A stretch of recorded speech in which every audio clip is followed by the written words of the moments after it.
Gaming news today is all about losing control. First, Xbox seems to have lost control of Halo Studios with reports of mismanagement and abuse and canceled projects. Where is the franchise headed? Second, an id Software producer is fired back at Xbox in the wake of the layoffs, making it hard to maintain that control of the narrative. This really reinforces my belief that the post on Twitter in an attempt to spin the situation is just pure damage control. We're going to look at what they think, what he said, and will they be able to turn this around? Also, he has ideas on how to turn the studios or the industry around. Third, Astro Bot's been officially emulated on PC. Yeah, you heard that right. It's being emulated on PC. Is this related to Sony's PC exit, abandoning physical? What does it all mean? We are going to discuss. If you're watching this later, be sure to hit the like button, hit subscribe, do all the things. I also have various sponsors linked below if you want to support that way. Best way to support directly, and the way I'm able to do this full time, I am fan funded. So consider clicking join, become a member, and get into our Discord, which I'm going to unmute right now. I commonly forget to do that. So let's go through the first story here. Look, guys, we need to have a serious and uncomfortable conversation about Halo Studios because at this point, the green armor and the Master Chief nostalgia can no longer mask the dumpster fire that's happening behind closed doors. When Microsoft officially killed the 343 Industries name and they rebranded to Halo Studios, they promised a clean slate. They told us the transition to Unreal Engine 5 was going to solve the engine bottlenecks and fix the fractured internal culture. But right now, well, it feels like they just put on a new coat of paint and the house is completely compromised. The drama surrounding the studio head Pierre Hintze is incredibly worrying. This is the guy that was hailed as why the Master Chief Collection is so good. He was going to bring the Halo franchise forward. But we are now hearing severe reports of internal mismanagement, heavy HR complaints, and a workplace culture that is described as chaotic and toxic. Let's not forget what happened to 343 during Halo Infinite development with the Microsoft contract policy, and now as they're trying to rebuild, they are apparently doing it under horrible conditions. When you have developers trying to build the future of Microsoft's flagship IP, and they're dealing with shifting goalposts, executive friction, structural instability at the very top, how do you expect that ship to actually ride? And will they be able to make a masterpiece or even a game worth shipping? Set aside just wanting games to be excellent, will they even be able to work excellently or efficiently with the current setup? And that brings us to canceled projects. Just this week, the info dropped from Rebs Gaming and Windows Central Jez Corden that Project Ekur is dead. It's gone, 100% canceled. Just think about the timeline for a second. First, they spend years burning resources on Project Tatanka, the massive Halo Infinite Battle Royale thing they were doing with Certain Affinity, and then they pulled the plug, then they pivot. They hand Certain Affinity the keys to a prototype, Project Ekur, in Unreal Engine 5. This is a multiplayer experience that was utilizing extraction elements. It was heavily inspired by Halo 5's Warzone Foundation. It even featured fully customizable Spartans and Elites, and they were testing to see if they could get the Halo feel out of UE5. And what do? Well, they kill that too. That's two multiplayer projects completely flushed. And we all know what happens when studios waste time on this sort of thing. PlayStation Studios notoriously wasted time on live service games that didn't release, and all that time and resources were lost, and one of those studios was shut down. So, where does it leave us? Well, we have Halo Campaign Evolved Remake coming and around the corner. Rumors of Halo 2 and 3 remakes are on the pipeline as well, but let's be honest. A franchise cannot survive solely on the life support of its past glories.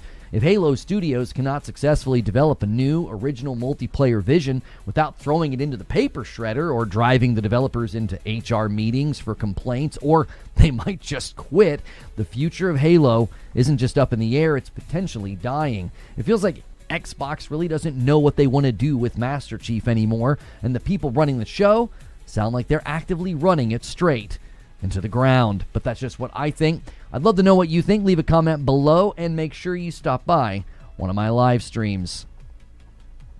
But that's not the only thing that is sort of losing control. It is not the only thing going on. We also have a loss of control of the narrative, and we're going to be talking about how id Software has fired back.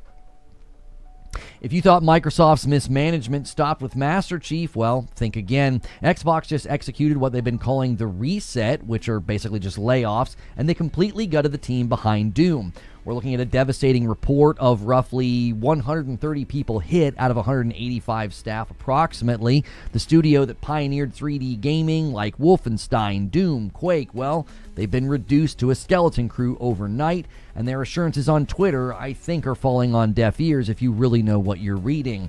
And the developers that were laid off, well, they're not staying quiet anymore. id Software producer Andrew Willis, the guy who heavily led the studio's wall-to-wall unionization efforts, just went a bit scorched earth on LinkedIn, and his words need to be blasted everywhere because he did not hold back. He pointed the finger directly at Xbox's executive suite and the corporate suits pulling the strings. He wrote, and I quote, "This is what happens when the people who control it, most Ivy League MBAs, do not play games. They've never shipped a game and fundamentally do not understand the industry they manage. You'll never get another WoW or Morrowind in the current climate." Let that sink in for just a second. The people running the show at Xbox right now, the executive leadership promising a return to growth in 2027 while simultaneously firing another 1,600 people, well, they're looking at games purely as numbers on a spreadsheet. And I've said countless of times this very thing about Microsoft. They don't understand the creative alchemy required to make a classic. They see a legendary studio like id, which just put out Doom the Dark Ages DLC Revelations. It's being universally praised, and their corporate instinct wasn't to protect that talent, it was to slash it to appease the shareholders and the bottom line. It's an absolute insult to the people who actually build the value in these games. And this brings us to the core issue of mass consolidation. When Microsoft bought ZeniMax, critics warned about the dangers. I was one of those critics when it came to ABK. Now, we're seeing the exact consequences. Andrew Willis explicitly called this out, saying that right now, it feels like that, quote, monopolies that control it are simply trying to extract as much goodwill and value that took decades to build. They're taking as much of that as they can with little concern. He labeled these mega publishers as terrible stewards and somehow even worse financial managers. And he's 100% correct. Look at the track record. Xbox's overall revenue was down 9% entering this year, despite buying up half the industry. They spent billions to acquire these massive foundational IPs, and instead of managing them responsibly, they are bleeding them dry, burning through decades of fan goodwill just to make a quarterly profit look slightly better. So, where do we go from here? Willis believes that the current AAA publisher model is fundamentally broken, and he offered a radical but maybe even a necessary solution. He argues that the only way to save video games and the industry at this point is for developer-owned studios and worker cooperatives to rise from the ashes of these closures. His philosophy is simple. If the people who create the value own that value, good things will follow. He also argued that we need sustainable growth as a byproduct of making great games, not growth as a mandatory corporate objective. Because if we keep letting multi-trillion-dollar companies, monopolies, whatever you want to call them, run the gauntlet, well, then the next generation of industry-defining masterpieces will never get greenlit or even see the light of day. It's hard not to disagree with this simple idea. The suits are hurting the industry, and it's up to the developers and the fans to fix it. But that's easier said than done. The suits hold a lot of money, and most games, projects, and studios need a lot of money to operate. You need lean operational costs, smaller teams, and veteran talent. That's likely the way forward if this is ever going to work at smaller scale. But will it even happen under the current economic conditions? It's hard to say, but we can still hope that some good comes from all this bad. But those are just my thoughts on this one. Love to hear your thoughts as well. Leave those comments below and try to stop by a live stream. And that's not the last thing people are losing control over. PlayStation's losing control over one of their games. While Xbox is busy lighting its own studios on fire, Sony just got hit with a wake-up call. The 2024 Game of the Year winner and modern mascot of the PlayStation brand, Astro Bot, has officially been booted and run on a PC. Let that just sit for a second and simmer in your mind. We're talking about a current-gen, first-party, flagship exclusive running on a PC and they're not being ported by PlayStation. A tech enthusiast and Discord user posted proof of Astro Bot successfully starting up with a brand new PlayStation 5 emulator called SharpEmu. Now, to be clear, we don't know exactly how stable the frame rate is or if it's 100% playable from start to finish yet. A lot of the DualSense features and functions may need to be tweaked and adjusted, but just getting a PS5 exclusive to bypass Sony's architecture and boot it into a game code on a PC, well, that's a pretty big milestone for the emulation scene. What makes it even wilder is just how fast the specific emulator is moving. SharpEmu is an experimental open-source PS5 emulator built entirely from scratch. Just a few days ago, it was hitting minor milestones like getting basic 2D indie games to run or barely loading the title screen for Demon's Souls Remake. And then the developers dropped an update. They implemented work user interface, audio and music processing, and full PC DualSense controller support. And now, they're booting up Astro Bot. Normally, current-gen console emulation takes a bit longer to reach this point, if you look at how long it was to get stable PS3 emulation as an example. But the PC community is optimizing this at a pretty quick speed, and Sony is likely not happy about this. But you have to ask yourself, why is PS5 emulation suddenly accelerating right now? Why is the community putting so much into projects like SharpEmu? The answer is simple. They see Sony as the supervillain of physical media, which is a little ironic since they're taking it to an all-digital environment, but much of the gaming community is furious over Sony's recent corporate announcement that they plan to entirely phase out and stop producing physical discs for new PlayStation games. Between the disc cancellation, the player petition, the Twitter backlash, Sony CEO dumping half of his stock, gamers are feeling pretty disillusioned. When a multi-billion-dollar company tells you it will no longer let you truly own your games and that your digital library could be altered or deleted at a whim, well, folks are going to respond. The spike in support for SharpEmu is likely a direct and targeted counter-response to Sony's war on physical discs. At least some see it as a war. Which, I think, yes, it's a bit ironic, but it's a response nonetheless. It kind of feels like Sony is turning into Nintendo right now with their attempts to lock things down. And you also have to wonder if this is part of their strategy of control. When you stop bringing your games to PC, you announce the end of physical games, the PC modding and emulation community's probably going to take notice. Just look at what happened with the PS4 emulator, Shad PS4. Sony can't get permission to do a Bloodborne remaster without Miyazaki's blessing, so PC devs emulated it, modded it to 60 FPS, and they've made it themselves. Now it feels like history is sort of repeating itself with PS5. By trying to force this all-digital future on the player base, Sony's inadvertently motivated the exact scene that threatens their exclusivity. Astro Bot booting up on a PC could be the first domino in a long line of them. And listen, the irony here is that gamers won't win if piracy of console games becomes easier. Just ask the Sega Dreamcast how that worked out. But that's just what I think. Now I'd love to hear what you think. Stop by a live stream or leave a comment below.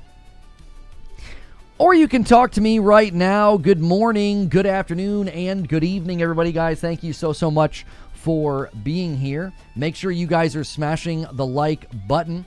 And leave your comments in the chat. I'm curious what you guys think about this. We already have people dropping members that I need to add to the goal, though. So let's get that up and running. Oh, I didn't even reset it from yesterday.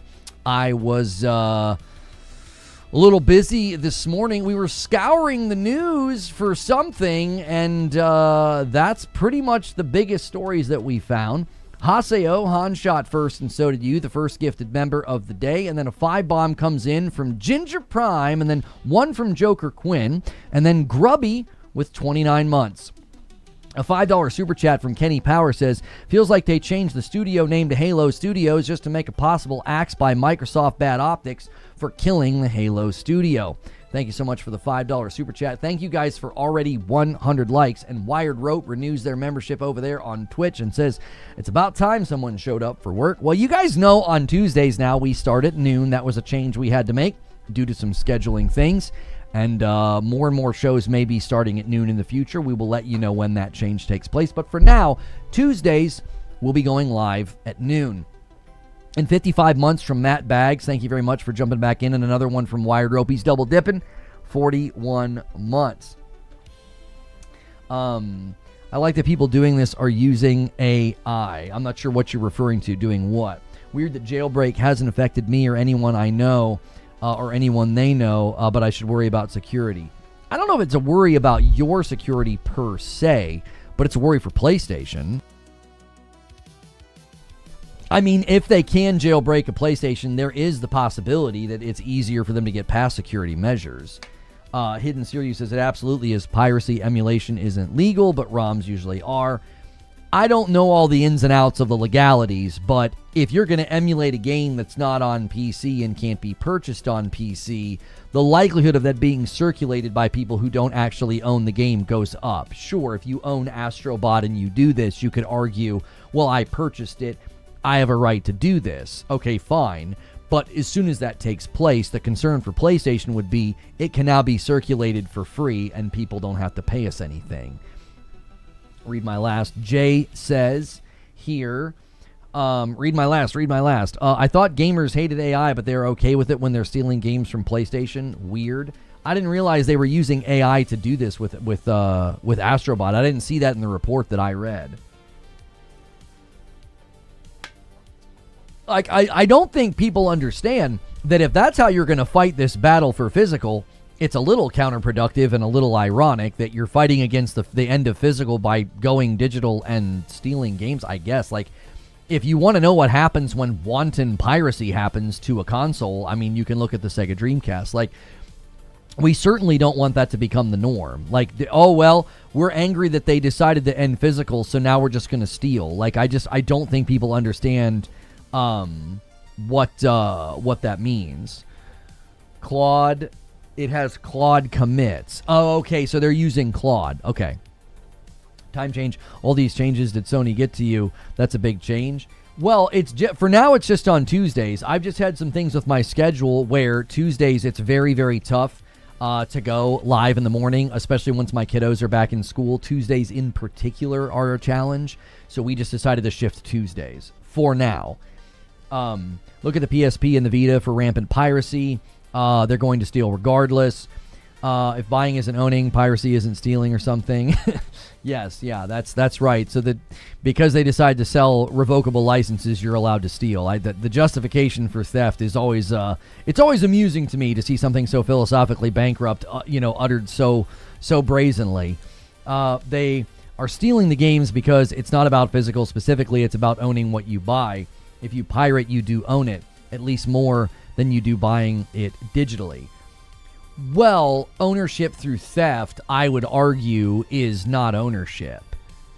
Like, you have no claim on something you stole. That's the grand irony that people don't see in that philosophical view. It's a bankrupt view because you are attempting to claim you own something that you stole, which, no, you don't. Like, if you broke into my house and you stole my stuff and you're like, hey, I own that, you have no say over it. Like, I remember a guy getting really, really angry when I worked at a call center. He had purchased a bunch of burned movies from a friend, and he was really mad that someone stole them off of his desk.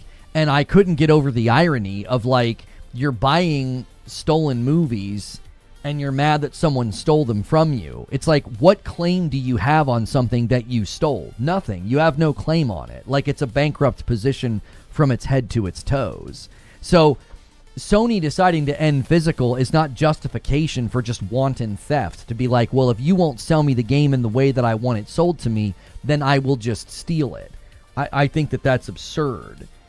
It would be like going to a place that only does delivery and being like, well, I can't believe the only way you'll let me buy this is through delivery. I can't come in and sit down. And then you break in the middle of the night and steal all their food and be like, well, I don't like the way that you were going to sell it to me, so I'm just going to steal it. Like, come on, guys. Like, some of this is just utter foolishness, and you know it. It's childish. Like, there's no merit. There's no merit to that at all. If you steal it, you have no claim on it. You didn't get it through proper means. You're tripping on that one? Tripping on what? I like, you think that I'm going to be okay with theft because you don't like the way they're selling you the game? Let me ask you something. Are you then well within your right to steal every single AA and indie title that doesn't do physical? There's an ocean of games that do this every year.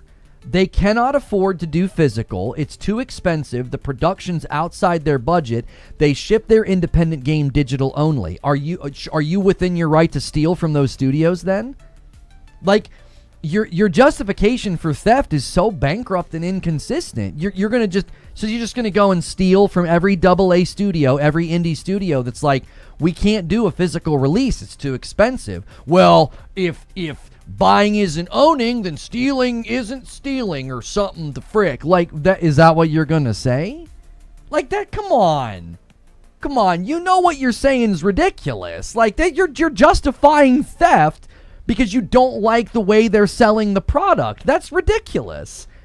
You can just not purchase it. You have no claim on it. You don't.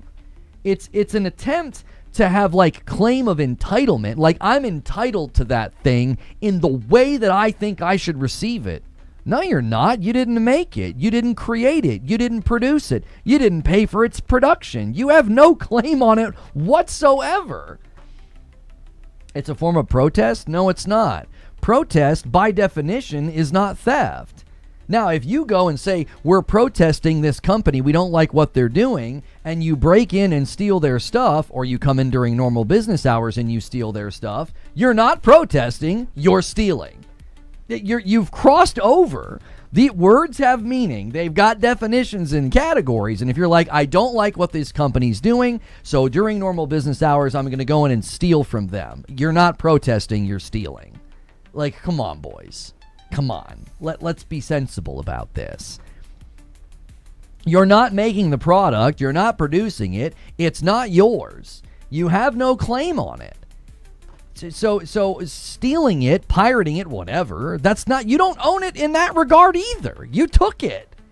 If you went, you said that? Sorry, I'm just reading both. I've got 3 chats, Greg, so sometimes you're going to have to repeat yourself. If they were never going to buy it, is it a lost sale when it's an infinite digital supply? Well, no, it is a lost sale. Like, if you were never going to buy it, just because they don't have digital supply, like shirts on a coat rack, right? Like, you go into a store and they've got all the shirts on the rack, you steal that shirt, they've now lost inventory and can't sell it. So that's a literal loss for the company. The reason it's a loss digitally for them is you're devaluing the product and you're giving other people a means to not buy it. Once it starts to spread, I mean, again, ask what happened to other platforms that had wanton piracy. What happens? It's catastrophic. It's a cascade of awfulness. It's not a good thing when people can do that. It'll completely destroy an entire ecosystem if people can just steal everything. Life flows with 26 months. If you eat the stolen food and it becomes part of you, can you still claim it is your body? This sounds like Ship of Theseus on drugs. Thank you, Life Flows, for 26 months. The entitlement's staggering. It really is staggering. It's like they're making a product. If you don't like the way that they're distributing the product, then just don't buy it. You have no claim on it. You don't. You have no claim on it. You're not entitled to it. It's not yours. You didn't make it. You didn't pay for it. You didn't fund it. You didn't market it. You didn't invest in it. You didn't pay the staff to work on it.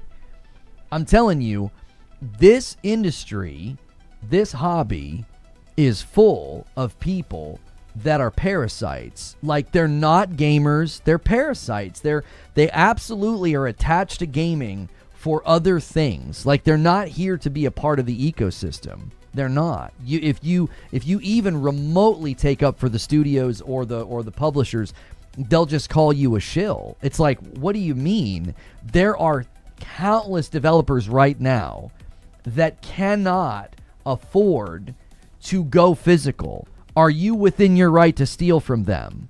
There are so many AA studios and indie studios that cannot afford to ship physical. They only come to the market digitally. Do you have a right to steal from them? Bad take from the streamer. Argue against my take if you feel like you have a better one. Do you have a better take? Lona, are you against downloading ROMs and emulating games for games they stop selling both physically and digitally? Or should people just be morally correct and just accept not being able to play? I think the minute that the product is no longer being sold physically or digitally, like if you download a bunch of ROMs for like Atari games or something, I don't have any problem with that because you're not actively stealing from the market at that point. You're not. It would be like stealing bread from the dumpster behind the grocery store. You're not actually stealing from the store. It's not a product that's being sold anymore. It's a loaf of bread in the trash.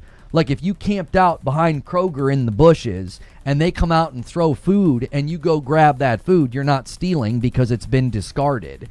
Old games like Atari games or Coleco games, they're no longer in the market. They're no longer being sold. Therefore, you're not stealing them. There's nothing being stolen. You're preserving them to a certain degree. So like, again, if you went behind a place of business and I don't know, they tossed out a bunch of products that they weren't going to sell anymore and it was too expensive for them to ship back or whatever the frick, and you went and took them, you're not stealing because they're not being sold. But when games are actively being sold, you don't like them, the way in which they're being sold, you have no right to steal that. Like that's not... The fact that we even have to have this discussion is crazy to me. Like, these are, to me, very bright lines of, like, right and wrong. Like, if a company is making a game and they're like, we can't do physical, it's too expensive, you can't be like, well, I don't like digital only, so I'm going to steal from you. Like, that's a little ridiculous. Like, that it doesn't logically work. I feel bad for Team Asobi, says True SSJ. Yeah, I mean, they're just a small studio that made a banger. I mean, Harbinger with 35 months, thank you so much. Dude, you are wrong. Any game on GOG can be downloaded and saved to physical media. I'm not sure if you're talking to me. I didn't say anything about that. You might be talking to somebody in chat. If you take it and try to sell it, I do have a problem with that you didn't create it, it's not yours.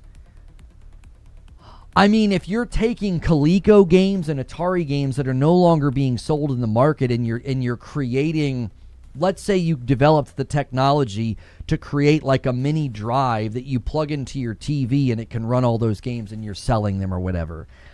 I don't have a problem with that. They're not in the market being sold. You took the time to emulate it, ROM it, create it, get the drive, whatever, get the hardware, buy the hardware.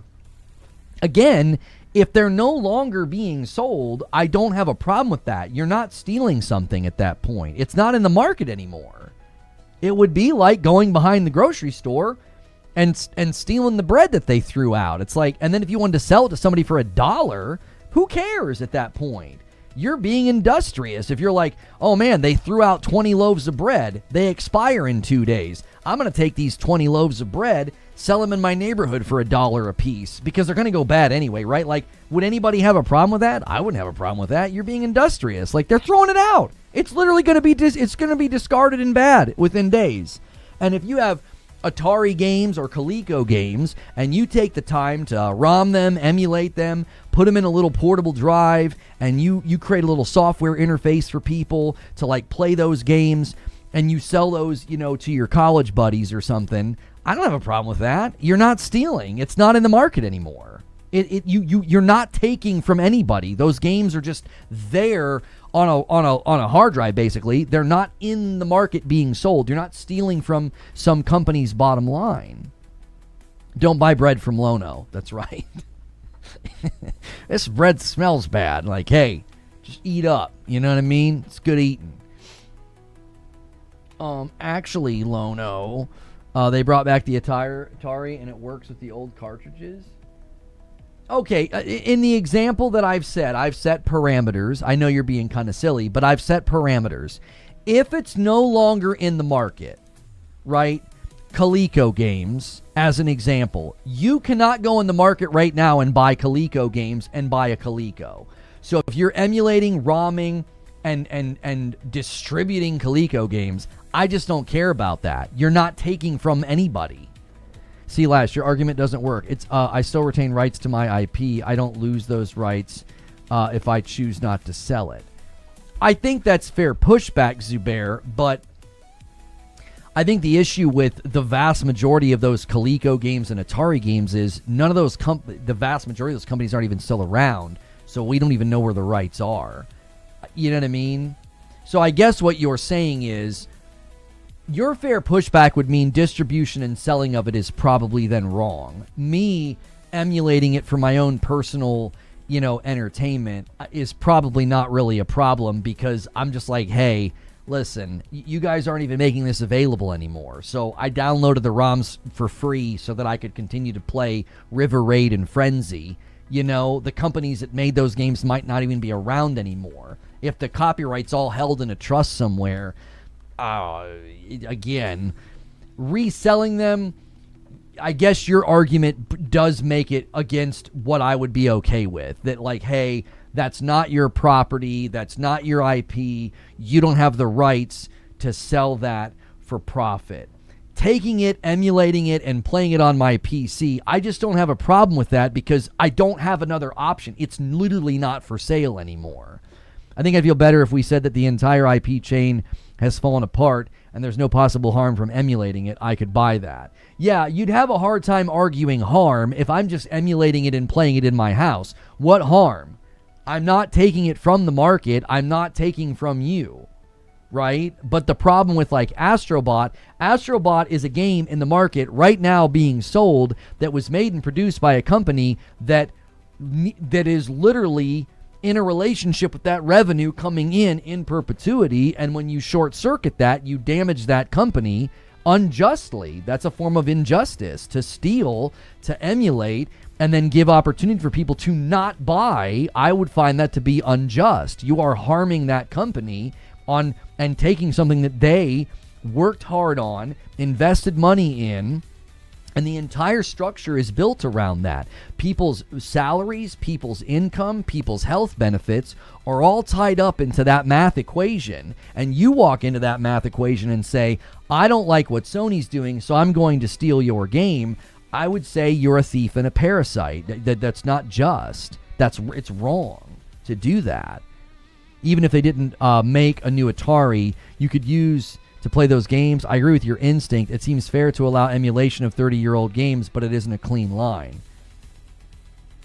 I would say, what's good, Feed? I see you in the chat. I would say the minute the game is no longer sold in the market, the minute the game is no longer sold in the market, we're in different territory, because what are you stealing at that point? Who are you harming? If you're emulating a game that is no longer sold in the market, who are you harming? If you emulate and steal a game that is sold in the market, there's an easy line to connect there. You're harming the company that made it. You're giving people an opportunity to steal. You're creating an entire cascade of downstream effects once you start stealing games that are for sale in the market. If emulation gets good, I see Sony going back to PC. I don't understand your logic. Why would they go back to PC? That would make it even easier. That would make it even easier if they go back to PC. You would streamline the whole thing. If the game is still actively being sold by a reputable company, not random on eBay, that doesn't count. Then I agree with you guys. If it's not being sold anymore, it's open for emulation. Yeah, I kind of feel like once you pull it from the market, like, your claim on what people do with it with respect to emulation kind of goes away. I still think you maintain claim on if people can sell it, resell it. I think that's fine. Like, you could be like, no, that's my IP. I don't want you selling it. But emulating it, like, you kind of forfeit that right once you pull it from the market and it's no longer for sale. Cat was 64 months in a VIP. 5 years, time flies. Much love to you and your family. Thank you, Cat. Very few people are running emulation. It's pretty niche. It wouldn't prompt Sony to do anything. I think the concern here is if you crack the seal on Pandora's box, it can open it up and piracy can become more rampant and more common with their games. That would be the concern. The concern would be, Astro Bot is just the first domino. Right? Astro Bot could just be the first domino, and then the piracy could just become more common. And then you could have entire libraries of games that people are like, yeah, you don't have to buy anything from them anymore. I have to explain to people getting their games and playing them for free on PC compared to Sony making official PC ports and making money off of it. That's confusing to you. No, I'm not confused at all. Your position's not logical. you've not outlined a logical position. You're like, well, if emulation gets good, they'll come back to PC. You haven't outlined a position. That's just a statement. That's an assertion. You're saying if emulation's good, then they'll come back to PC. You got to walk me through that logic. Why would they do that? What they've already argued internally that they don't make enough money doing that. What good would it be to be like, oh, people are emulating our games, we better go back to PC? Like, you need to walk me through your argument.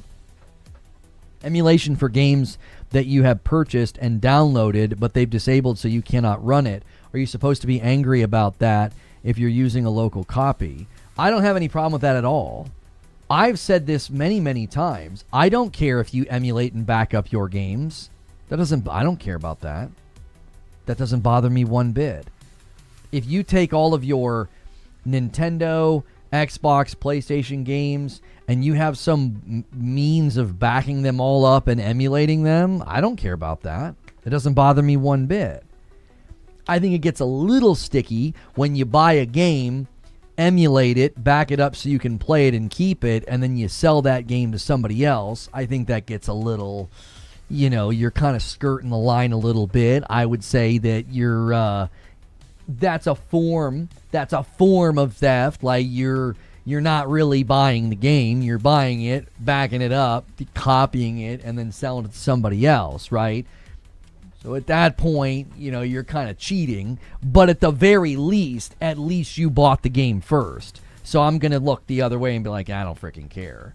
But if you're just straight up stealing games and not buying them, then I'm like, you can't dress that up. You're just stealing. Unless the game is no longer available in the market. If the game's no longer available in the market, you're not stealing. It's like, it's not for sale. Pirates are a bad target demographic for sales.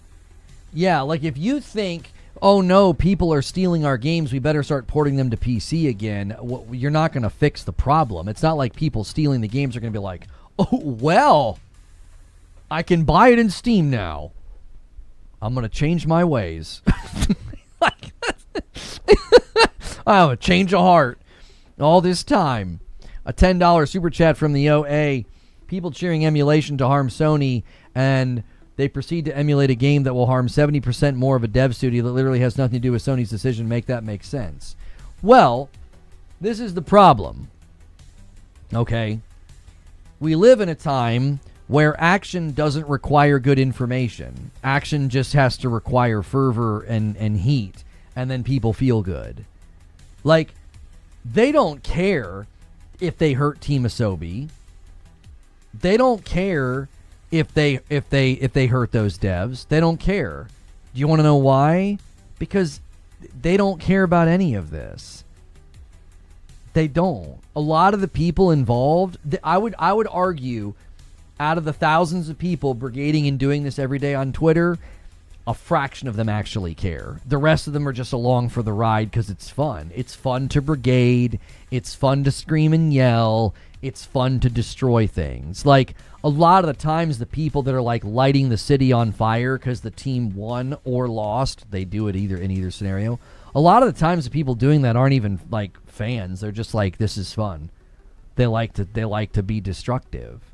Like, they sort of relish in the chaos. I think a lot of the people that are like, oh yeah, we should just steal games. That's what we should do. We should emulate and steal games. That'll teach Sony.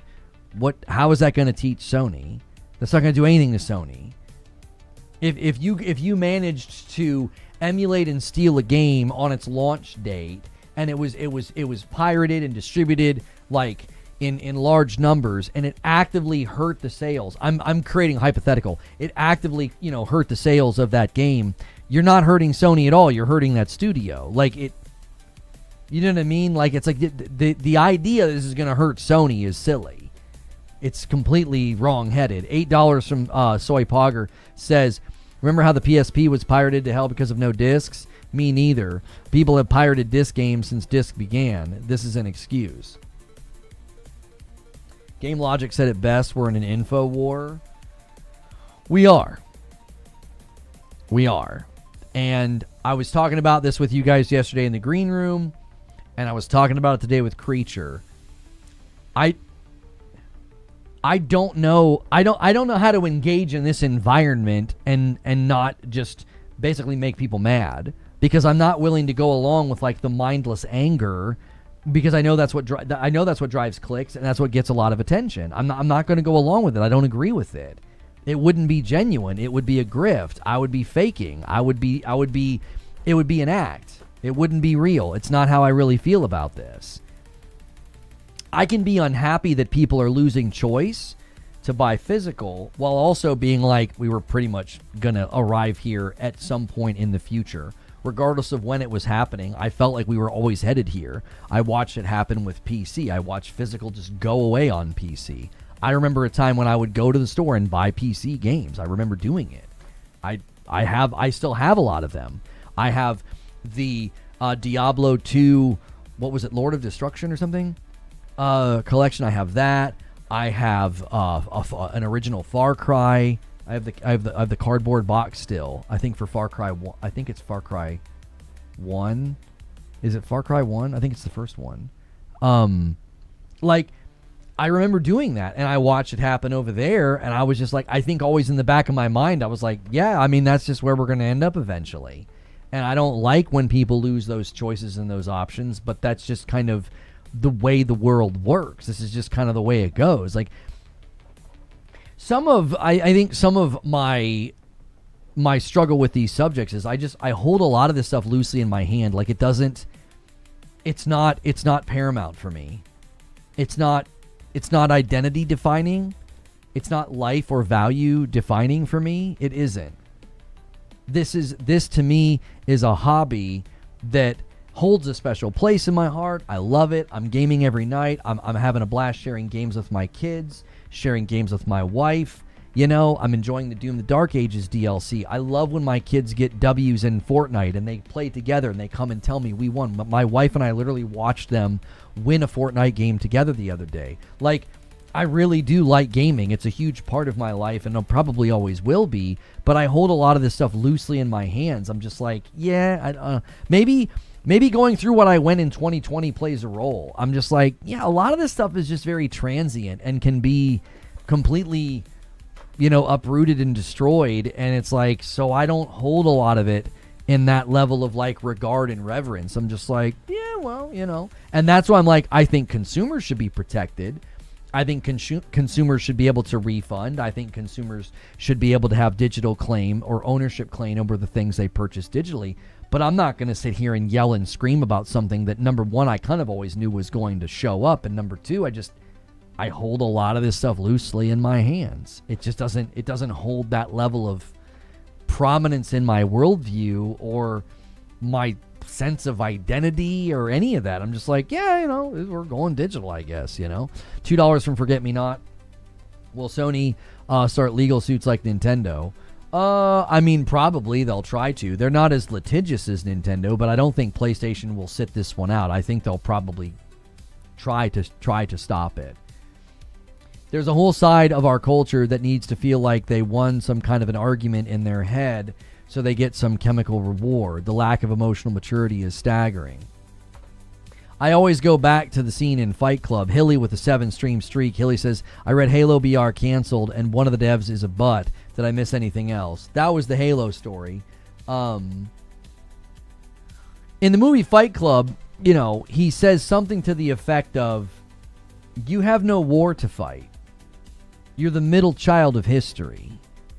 Right? Like, one of the things, Fight Club at some level, it feels a little influenced by maybe even Peter Pan. I don't know if anybody's ever done any analysis of this. I'm like flying off the top of my head right here. It was almost like he got a bunch of lost boys and he gave them meaning and he gave them purpose and he gave them something to do. He gave them a fight. He gave them a war to wage, and it gave them a sense of meaning and identity. And he tells them, he's like, you're the middle child of history. You don't have a war to fight. You don't have a defining generational thing.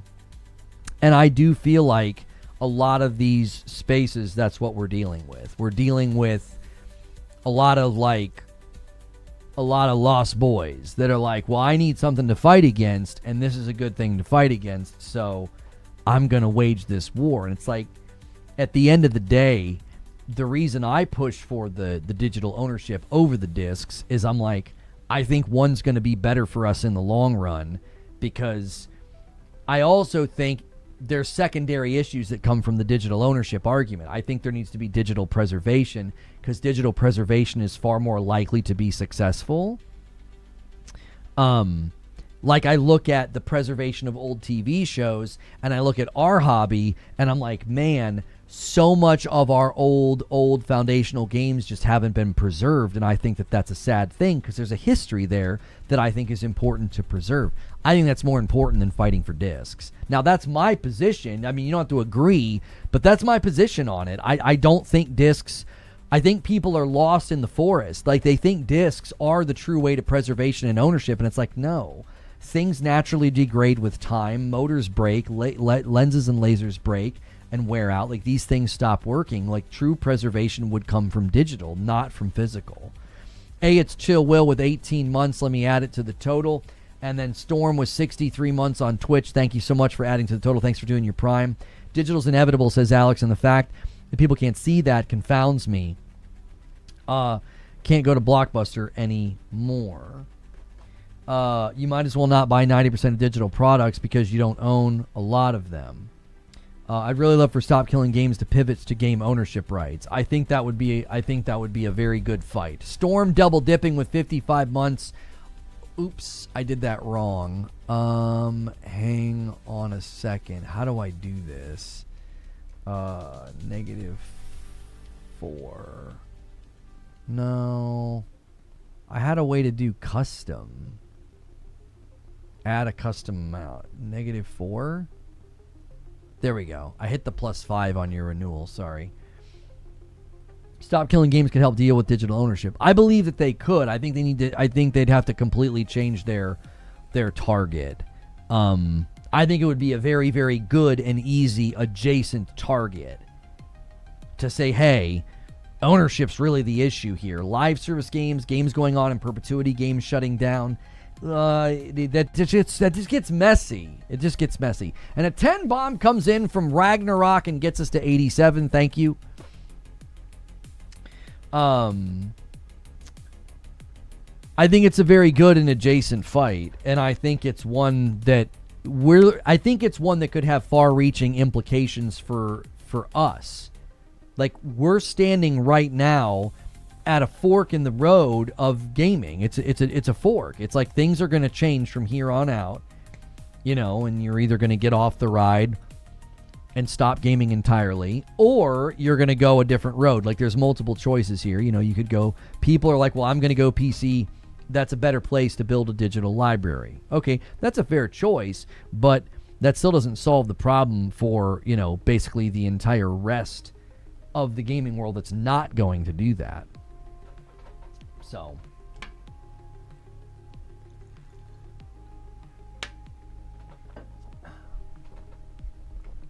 Stop Killing Games is too unfocused and inadvertently asking for too much to be of any use. I think they're serving a good purpose. I think they're getting into spaces where governing bodies are aware that place over there is not maybe properly handled just yet. There's some things over there that might need tweaking. I think it's making regulators and folks in government aware of, like, hey, that whole gaming place might need some oversight. We might need to make some adjustments here. So they're getting into the spaces and they're getting it into the ether. So they're going to start to become familiar with these ideas and terminologies. One of the biggest challenges in any government, you pick a country. One of the bigger challenges, and I don't mean this, I'm not being ageist. You have a lot of old people that have no idea what any of this stuff is because it doesn't concern them. Like, they're concerned with things that they're familiar with. They're concerned with things from their generation. Some of this stuff is just totally out of the frame for older generations. I'm not being ageist. I just think that's generally true. They're just like, what are you talking about? Like, go strike up a conversation with somebody in their 60s and 50s about this. They might be like, I don't know what you're talking about. They're on another sort of like wavelength of care and concern. Mel, thank you so much for 5 months. What do you think of the current state of gaming? Consider that most people don't care since most people aren't always following gaming news. I think this year is a bit of a very... I think it's a weird juxtaposition. I was talking about this morning when we were kind of planning the show. I was talking about this with Creature, and I was like, the vibe was so good all the way until June. You know, it was bright. It was like, I felt like the stream vibes were good. I felt good. I was like, this is all awesome. I'm trying to crack my foot. You ever have like the side of your foot, there's like a crack, you know, you like rotate your foot? Come on, dadgummit. Biatch with 58 months. Old folk checking in, thank you. The year is really sort of turning on a hinge where we have just a monsoon of games coming, and I think that's why a lot of this is happening now. Right? How dare old people have an opinion? That's not what I was saying. You're seeming to completely misunderstand or even intentionally misrepresent what I'm saying. I'm not saying how dare they have an opinion. I'm saying it's good that this is entering those spaces so they can start to become familiar with what's going on over there in video games, because they're not in this world. They don't know about these things, right?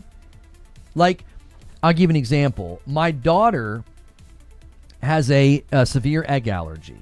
Now, my wife would not like me saying severe because she would say all allergies are severe. Like true anaphylactic allergies, not it hurts your tum-tum. I'm not talking about like a sensitivity. I'm talking about like if you eat this, you could die. Like throat closed die. Okay? So something we've encountered as parents of a kid with an allergy is people that are not in this world, it's out of their frame. They're completely oblivious to it. We have like lifelong friends that we've had to re-educate about this on numerous occasions. It's like, they're like, so she can't even touch it? And it's like, for like the 20th time, no, she can't even touch it. She could have a reaction. No. Like, why? But because it's out of their frame, their day-to-day life, a couple of months goes by, and to them, they're like, okay, wait, so she has an allergy, right? She can't eat the food, but she could be around it, right? It's like, well, yes, but if she touches it or somebody touches it and touches her, she could have a reaction. Like, we're having to do this on a regular basis, and it can be very frustrating. Anybody with a kiddo with an allergy knows how frustrating this can be. Like, people literally act like it's not dangerous. You know what I mean? It would be like me saying, look, there's just a little arsenic in the food. There's just a little bit of arsenic. You should be okay. It might upset your stomach a little bit. It's just a little bit of rat poison. Well, you'd be like, are you insane? That's the degree to which people are like, if they're outside of the frame of the issue, it's not important to them. They don't know. And I think a lot of people in government are older. Do we need to go to like a congressional hearing or a Senate hearing to see like what the average age of everybody is to make sure I'm right on this? They're old, man. And a lot of older folks, this stuff's just out of their frame. They're not paying any attention to it. So it's a good thing that Stop Killing Games is going into these spaces and saying, hey, this is something going on in the gaming industry that you should be aware of.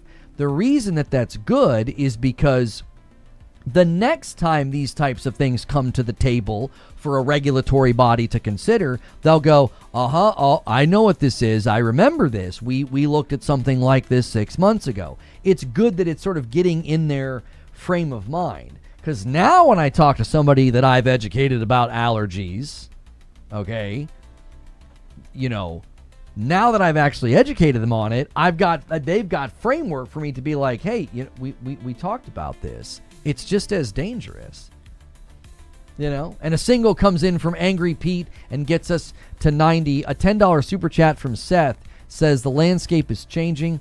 I'm 60 and I've gamed since the beginning. Not on another wavelength, more and more of us are going to be a part of gaming, especially as we retire, enjoying the show. I was speaking specifically to people in government. Like, if you think about someone in their 50s and 60s, and they've been in government for 20 years, this is probably out of their frame. They could probably talk to you about the automotive industry and regulations there, and the food industry and regulations there. They could probably right off the top of their noggin talk about the mobile and the cell phone regulations and stuff.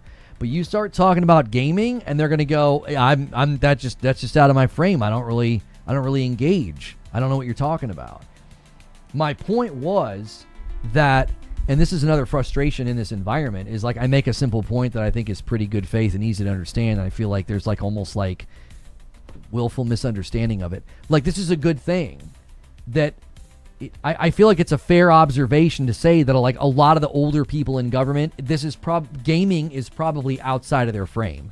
I feel like it's a pretty fair observation, but we have to waste time revisiting it because people are like, but old people they game. No, that's not what I'm saying. I'm saying in government, a lot of these people are probably completely out of this field. They're not familiar with it. So it's a good thing that Stop Killing Games is putting it into the ether. They're putting it into the conversation. So the next time it comes up, they're like, I remember this. We talked about this. Okay, this is a growing problem. Or maybe they take the time to go and research it, and they see that, like, you know, the size of the digital market in gaming has gotten to such an absurd degree that it needs to be regulated.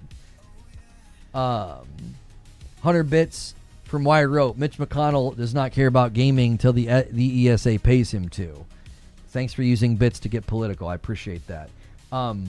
They see it one time and they will remember. To me, that has become such an indication of intelligence and empathy. Thinking and understanding outside your own experience seems to be declining. Well, I will defend some of the parents that lose the plot on allergies in particular, because parents are stinking busy. Like, they're taking their kids to like 18 different things, and you haven't talked to them in 6 months, and then your kiddos are going to camp together, and they're like, so how extreme is it again? And it's just not in their world, you know? Like, it's super important to us. It's a daily thing that we got to deal with, you know?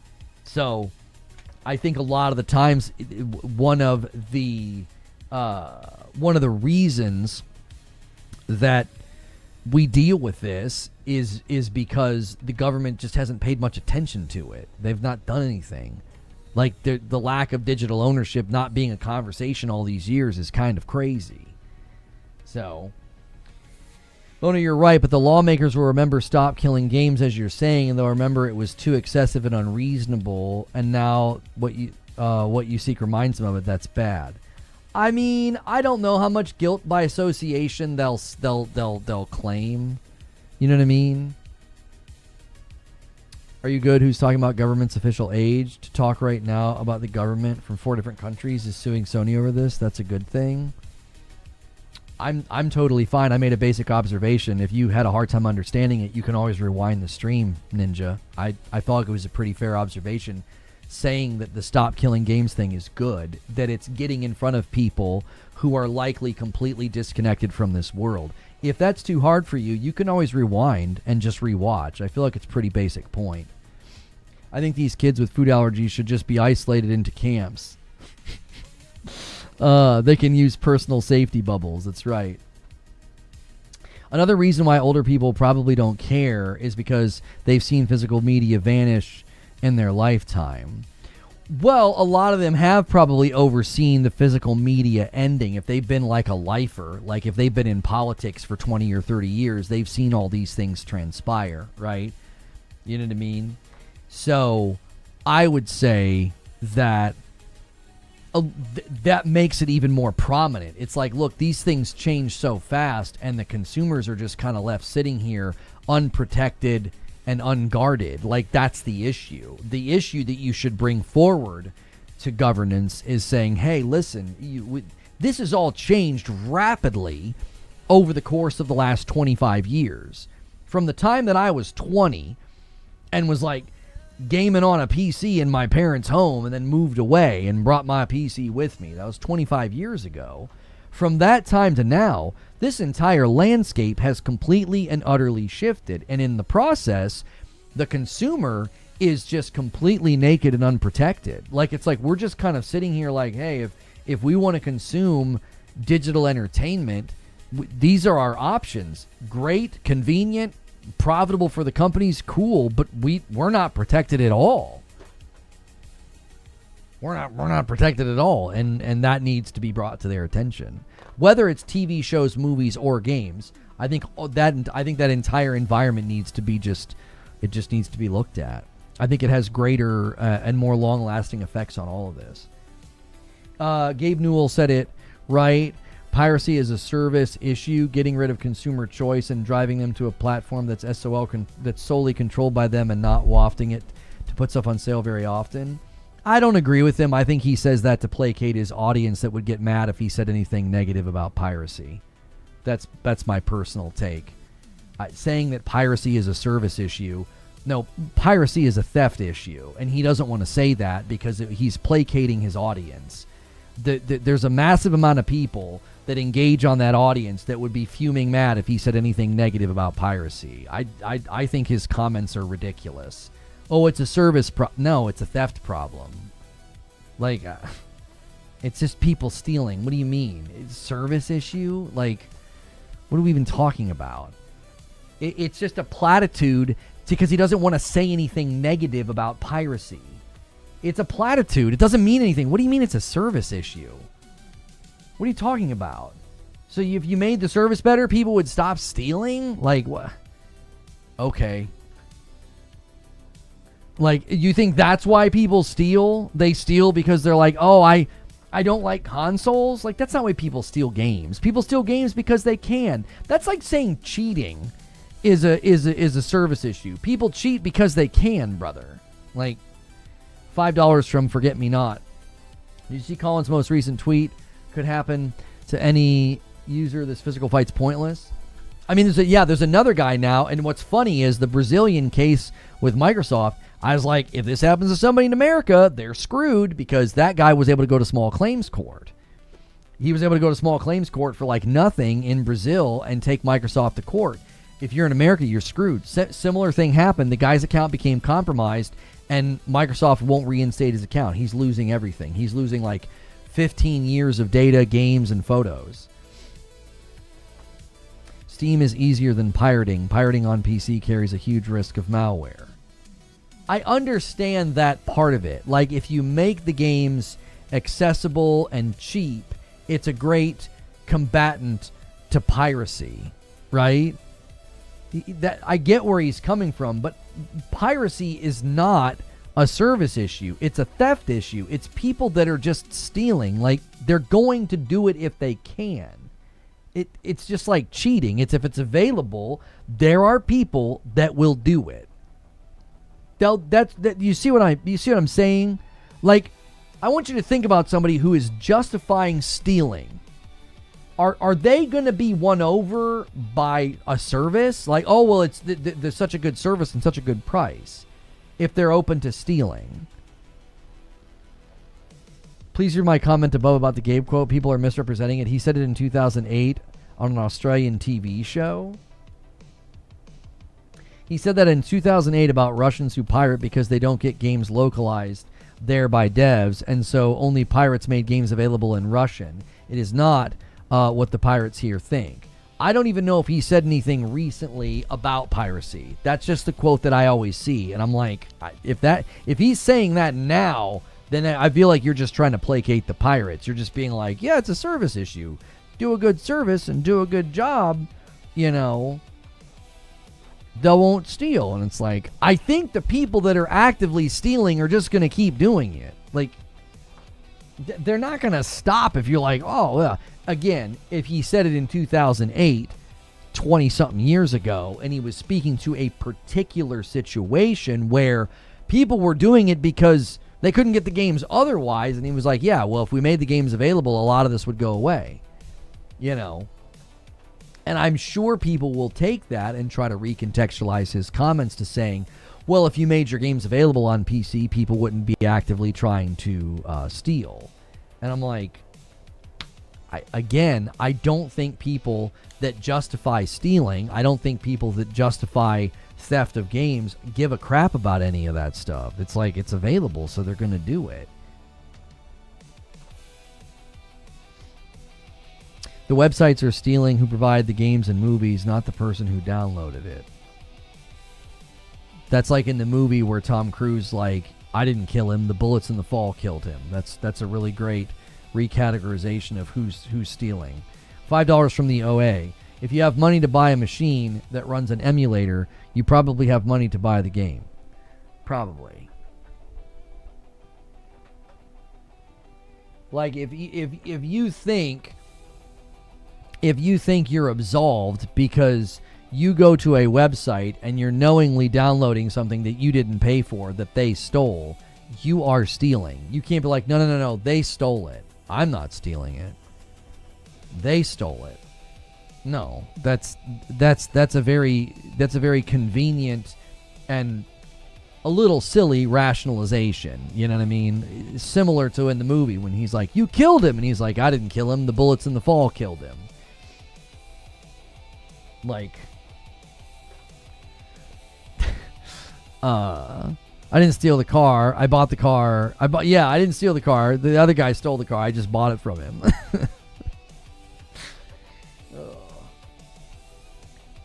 I've legit not pirated even when I can because I want to own on Steam and want it within that ecosystem. I think Gabe is right. If he said a good deterrent for piracy is to have affordable and accessible games, I would agree with him. His quote is always thrown around as like, well, it's a service problem, so it's on the companies. It's like, that just feels like you're placating the people stealing. Like, yeah, we're allowed to steal. It's a service problem. If someone IRL comes to you and offers you free bread because you are hungry, does it mean you stole it? No. You take it because you're hungry and it's free. That has to be probably one of the worst examples I've seen of a false equivalency, because you're talking about knowingly taking something that was stolen. So if I know my neighbor has gone and stolen a bunch of stereos from a store, and I'm like, yo, let me get one of those stereos, I'm equal with him. I'm right there alongside of him. I am knowingly taking something that was stolen. Like, that, you're not absolved.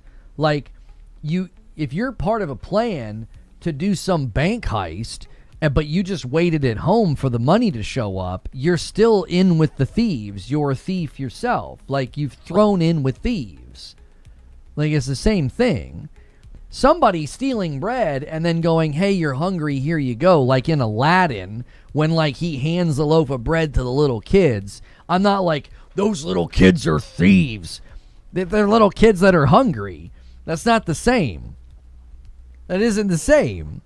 You're going to an environment where you know these games have been stolen. I'm going to download it free of charge. You are stealing. No denying it. No denying it. You can't absolve yourself and be like, I'm not stealing, they stole. I'm just pressing download. Like, That's ridiculous. I'd have more respect if you just admitted it and were like, yeah, I'm stealing. So what? I'd have more respect for that than weird justification or rationalization. I'd have more respect for somebody being like, no, yeah, I'm okay with this. Like, come on, man. Just own it. You're an accessory. You're an accessory to piracy. So you're saying if I'm thirsty, I can pirate Stellar Blade? I can't pirate Stellar Blade. That's right. I get your point. In my country, you can pirate whatever you want for free, and nobody cares that you do it. If you live in Germany, the police will come to your door for doing that. So I'm happy that I can do it till it works. Okay. Yeah, I mean, essentially what you're doing is What would that be? That's not conditional morality. I guess that's pragmatic morality. It's okay because you it's working. It's okay because you can do it. Like come on. Nobody here cares, so you know what I mean? Like, you know, Lord of the Flies. Nobody here cares that we killed the fat kid for food. Well, I guess they didn't eat him. That'd be a very different version of the story. But they did kill the fat kid. You know. Sorry about that to all the chubby guys out there. I mean, listen, if we're all stranded on an island, us small, easy to hide, skinny guys, we're gonna be okay. We're gonna be okay. You guys that are a little on the tubby side, you might be dinner in a couple of weeks. You got to watch yourself in these environments, you know? You got to watch out. You got to watch your back. I'm happy that I won't get punished for my clearly immoral actions. That's right. That's right. Equating video games with food to sustain human life is embarrassing. Well, my example earlier with the bread was not, it's hungry and sustaining. I was saying if it's not being sold, you can't steal it. Like if they're literally throwing it in the trash and you go over to the dumpster and you grab the loaf of bread out of the trash, that in my mind is not stealing. It isn't. Food waste from grocery stores is an entire other discussion. But that wouldn't be stealing. You didn't go into the store and take from their inventory that they have intended to then sell. That bread's been removed from inventory, it's been processed, and it's been discarded. That would not be considered theft at that point. That, to me, was equal to if you're emulating a video game that is no longer in the market for sale, you're not stealing it. You're not taking something in the market that is available for purchase. A $3 super chat from Soy. People steal bread because of service issues. This is correct. Food theft is a service issue. So, take note, Kroger, or whatever the frick. I don't even know what we're saying anymore. I don't pirate. I don't not pirate because it's wrong. I just simply don't feel like doing it or dealing with the effort required to do so. I'm not morally at great odds with doing the act itself. Friend of Ninjas with 40 months. Thank you very, very much. I can't believe the one dude to poop on the other dudes for Microsoft erasing his data, but he does it on their actual company account. That's not wise at all. Oh, he's using a company account to... he used his Twitter account. What are you talking about? I'm not sure what you're referring to, brother. That was just a... I think I retweeted him. Wasn't just his Twitter account?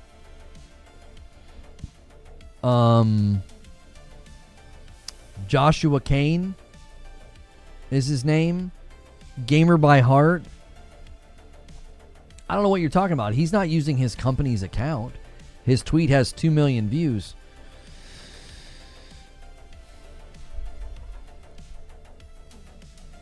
That's the one I'm referring to.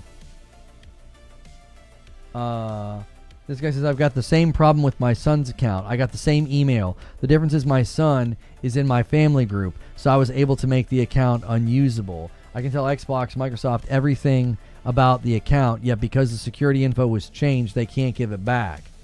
It's ridiculous. Not him, the guy who said it was his fault. A guy said it was his fault.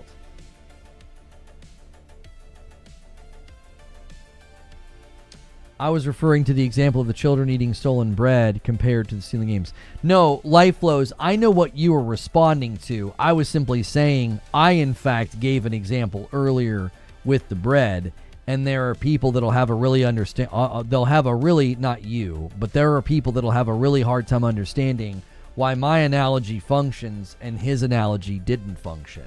He invoked food required for sustenance and somebody being hungry. I invoked a discarded item that was no longer being sold. I was trying to create an equivalency that I think functions. His was not an equivalency. The bread is immaterial to the analogy. It's an item for the purposes of discussing it, and I was just using an item that was discarded. And I was just knowing that people would say, well, you use an analogy with bread, and it's like, well, yeah, mine was an equivalency. It was a discarded item no longer being sold. This guy's talking about an item that would be consumed by somebody who's hungry, and they have no idea that it's been stolen. $3 from Soy Pogger. One guy from Brazil has done more than influencers. Yeah, that guy in Brazil winning his case is that's a significant win. It really is. It's a significant win. You know, the guy from Sideline Media laughing at Joshua, saying it was his fault, using his company account. Oh, I don't care about that. It's always funny to me in these environments how quick people are to blame the person that had their account compromised. It's always funny to me. It's like, my first instinct is to go, are you stupid? Like, that's the question I want to ask. Like, it's not, I'm not trying to be unkind, but when somebody's like, yeah, that's on you, I was going to be like, are you stupid? You know what I'm saying? Like, if one night I'm just having a rough day and I'm scrambled and I kind of I'm forgetful or something, and I don't close my garage door, okay? And some thief, some scumbag goes in there and steals a bunch of my stuff. If you walked up to me and was like, that's your fault, you'd be lucky to walk away with that without a fat lip at least. Like, I'm going to just give you a smack on the mouth. Like, what did you say to me? Like, what? The thief stole. They're the reason that I don't have stuff in my garage. Oh, yeah, well, you forgot to shut your garage, man. Shut the frick up. That's what I would say. It's like people's accounts are getting compromised left and right because, like, parasitic losers are constantly looking for weak points in security. So being like, well, it's your fault. You didn't do this or you didn't do that. I mean, it's getting to the point where account security is a nuisance. It's like you have to make it hard for yourself to get into your account because that's the only way to keep the bad people out. You know what I mean? The people that want to blame somebody when their account gets compromised. Now listen, if you click on a phishing scam or you click on some DM or something, sure, you gotta be discerning, you gotta be prudent out here. But being like, you didn't have 85 layers of security, so your 80 layers weren't good enough and they got in. It's like, it's on the person that got in. It's on the person that was trying to find the weak point in the security. It's like, come on. Yes, obviously, if I'm forgetful and I leave my garage door open, you could say, you should have shut your garage door. And it's like, yeah, I know that. Thank you for stating the obvious. Like, but the causality, the bad person, where the blame lies, is the loser that went and stole my stuff. Like, it's weird how people are so quick. It's almost like people self-report. It's almost like, how many accounts have you tried to get into? Why are you immediately being like, it's on you, bro? Like, it's not on the person that broke in. It's not on the person that, hacked or tried to find workarounds. Like, there's always weak points in security, and that's what these people are trying to exploit lately, is they're trying to find weak points in the security. It would be like, well, I shut my garage door and I locked the side door to the garage, but I forgot to lock the window. And it's like, yep, that's your fault. Yep, it's not the thief's fault that found the weak point in your security and broke in and stole your bike. It's your fault. It's like, okay. You know what I mean? It's the guy who broke in's fault.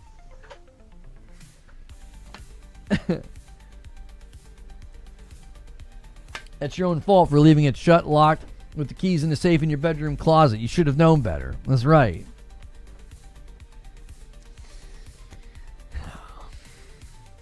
I honestly think people are more interested in baiting. They're like, well, I just want to bait this person.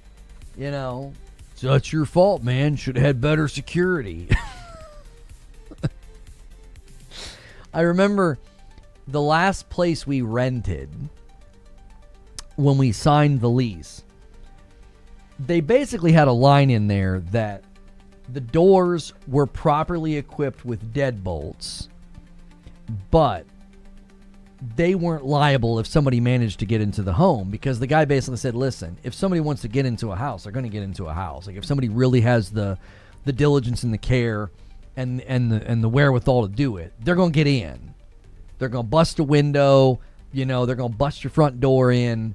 He's like, we can't be held liable for that. Like we've done our due diligence. The doors have deadbolts, they have locks that are equipped to withstand, a certain level of burgle attempt. But he was like, we can't be liable, like, if somebody does manage to get into the home. And I was like, that's completely fair. Like, you guys can't be responsible for some guy who's like a locksmith or, who has like a battering ram thing from the police department and he breaks my front door in. Like, yeah, you can't be held liable for that. So it's like there's only so much you can do in most instances. Eventually, if somebody really wants to get in, they're going to get in, My EA account was hacked once. EA helped me get it back. I remember during Diablo 3 auction house days, I had a pretty high-level monk that I lost because somebody hacked the account because people were trying to, get real money from the auction house. And one of the best ways to do it was they were like, I forget what they were doing. They were like hacking accounts and then running like auto farmers or on them or something. I don't know.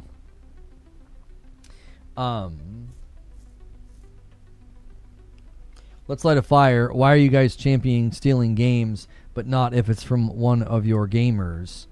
I mean, he didn't even own his games, right?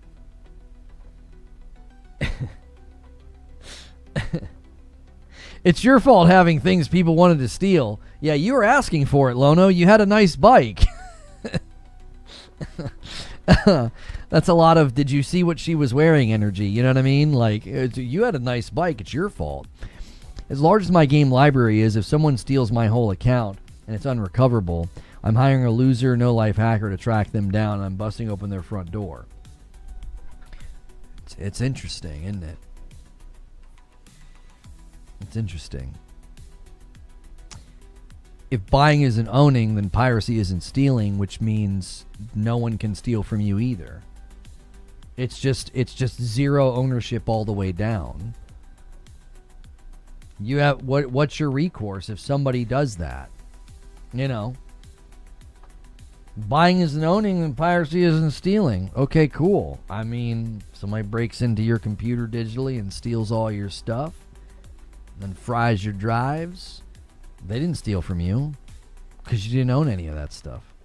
Well, you just have to, I guess you'll just have to steal it all again. Like, do you see what I'm saying? Like, it's just like the logic of it doesn't hold. There's nothing airtight about it. It's like, come on, boys. Like, this is silly. We should fight for actual ownership, not fight for just like wanton piracy. Like, we'll just steal everything.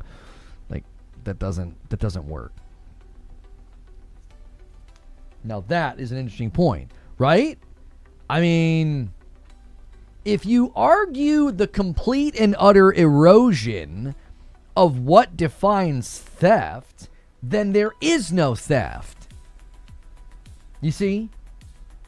Like, if you erode at the very foundation of what we would even imagine would constitute theft of a digital good, if you completely erode and dissolve that, then you're not protected either.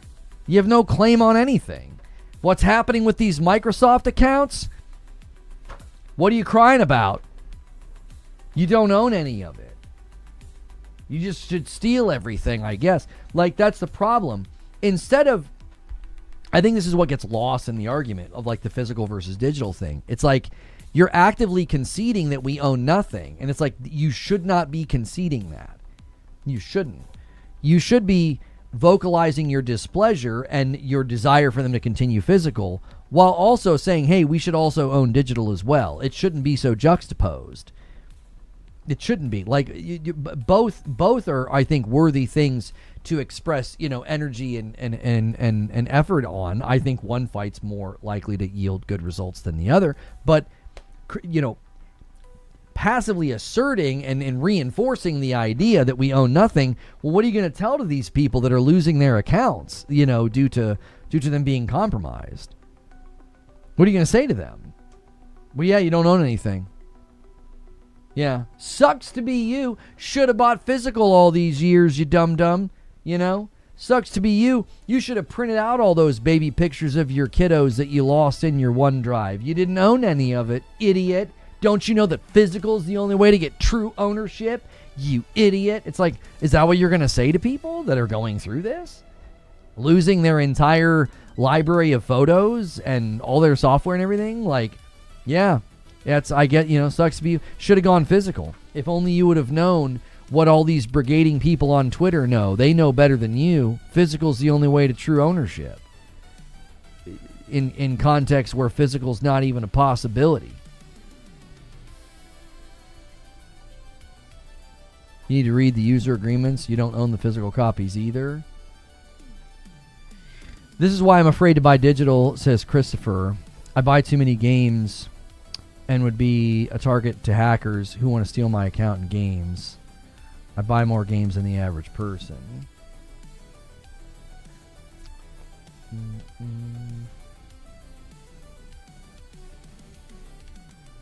The government won't alter digital rights. They seem to defend corporations over individuals. I think the regulatory bodies have different ideas about that. I mean, the FTC attempted to stop the acquisition, the ABK acquisition, because I think they saw what a lot of us saw.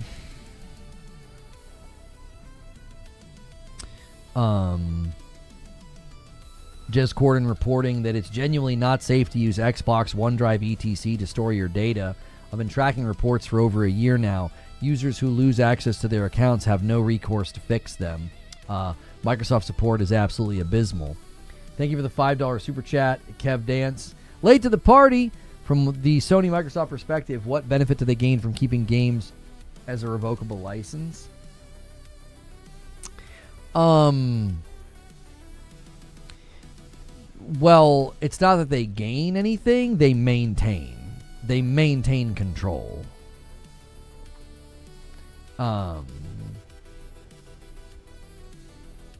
They maintain control, and I think that's fundamentally what they want. They don't want, obviously, one of the concerns for loss of control would be piracy, right? When things are on disk, it's easier, right? It's easier. But I also think they just want control of the market itself. I also think they don't like the margins that they get on physical. So there's layers to why they would like to go digital. There's layers to it. It's like, well, number one, we make way better margins. If we can funnel more consumers into this marketplace, we make better money. Does that make sense? Like, imagine that I am, selling the coffee, the Reforged Roast coffee, and I'm putting it into coffee shops where they're taking a cut. I have to spend time and gas money and, maybe even shipping costs to get it to, those coffee shops or whatever. And then imagine I'm given the opportunity to set up shop right next to a coffee shop and sell it myself. So it's just as easy for all those people to buy it, and they're buying it directly from me. Well, what do you think I'm going to do? Well, I'm no longer going to supply it to them, because why would I want people buying it over there? I'm spending time, energy, and losing money taking it over there. If I'm literally right next door and I'm like, you can buy it from me right here, and then I make all of the money. That's what they're looking at. They're looking at the idea of, like, if we can just funnel people to us instead, we'll make better money. So at one level, you're controlling consumer behavior. At another level, you're controlling the flow of business, and you're controlling the market itself. You're controlling the games. It's like, well, yeah, it's a license. We are in control. You're in our ecosystem. You're playing by our rules, our TOS. We are in total control. Like it's control at every level. Control of the margins, control of the games, control of what you can do, as a consumer. So, and I get that people are mad about the physical games thing. I do. But, the incessant insistence on,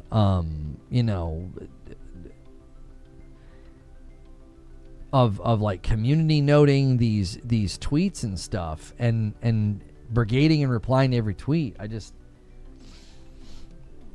just isn't going to do anything. It hasn't done anything yet. The expectation is that PlayStation's going to say something. They're not. Yo, Brett with 16 months. Let me add it to the total.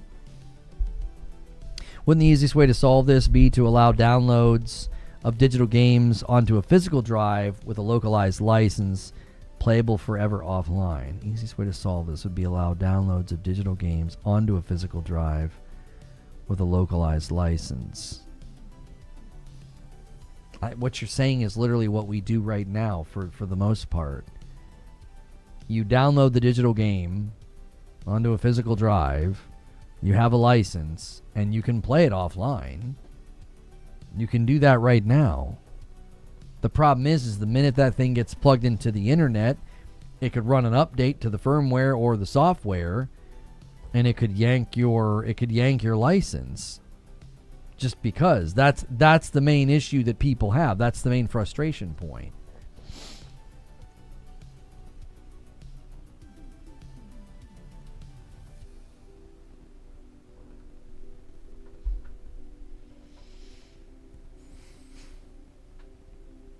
I think he means like GOG. Maybe they got the license part mixed up, I hope. Yeah, I don't know. He said localized license. I don't know what he means by that. I mean, that's what you do now. My wife's PlayStation can just play games I install on it without the internet. Do you think scalpers are stealing? No. By definition, scalpers are not stealing. By definition, scalpers are parasites. I think they're disrupting chain of, like, basically the problem I have with scalpers is you're being parasitic on your fellow man. Like, I actually think what you're doing is worse. It's one thing to do, like, piracy or emulation or, things against these companies, which I think, has minimal effect, but could have a cascade of effects that's damaging, as we saw with like the Sega Dreamcast. But I think when you scalp, you're actively hurting consumers. You're taking advantage of scarcity, disrupting flow of market in order to profit. It's quite literally like cutting in line. I mean, a lot of them are using a lot of scalpers aren't even using like legitimate means of doing it. They're using like bots to do it. It's not like standing in line for an item that is going to be rare, like a pair of shoes or something. And I know that the scalper bots are also messing with the shoe industry. But like, let's say you go stand in line, Foot Locker's going to get X number of shoes, and you stand in line and you buy a pair, and then you turn around and sell them in the market, knowing you could make a profit, knowing that like, hey, I took the time, I stood in line for 8 hours, I got this pair of shoes, right? Now, depending on how much money you make on the shoes, your 8 hours might have been better spent just working a shift. Because, a lot of the times you're going to sell the shoes for like double the what you spent, so your profit's, negligible, given the amount of time sometimes it takes. But that's the issue, is you're not going in line and standing and buying something. A lot of the times they're deploying, artificial means to purchase the item. So they're creating market disruption. They're exacerbating market scarcity in order to profit off of the market scarcity. And I think that's parasitic and scummy. I will never be okay with it. It's gross. Don't like it. Don't care who does it. I don't care if you're somebody I know personally or you're a friend or you're a longtime sub of this channel. I think it's parasitic and gross. You are 100%, being a parasite on other consumers. I'm with you on this. Sony is not changing, and they'll continue doing business as usual. They know that there's almost 100 million PS5 owners. They're not going to stop buying games. Outside of it, we're waiting for Jordans. Right, I know people have done that. They've stood in line for something that they know is going to be incredibly rare. And then they buy it, and then they turn around and sell it to somebody, and they make a little bit of profit. I think a lot of people doing that don't probably realize how much of their time they're probably wasting. Unless you can really, really sell it for a huge, huge markup. If you stood in line for 6 hours, if you stood in line for, 5 hours, 8 hours, whatever, you're probably not making very good money. Because a lot of the times when you go into the physical store, you're only allowed to buy one. So it's not like you're going to turn around and sell that one for a big enough market to justify, your... That doesn't justify your time, if that makes sense.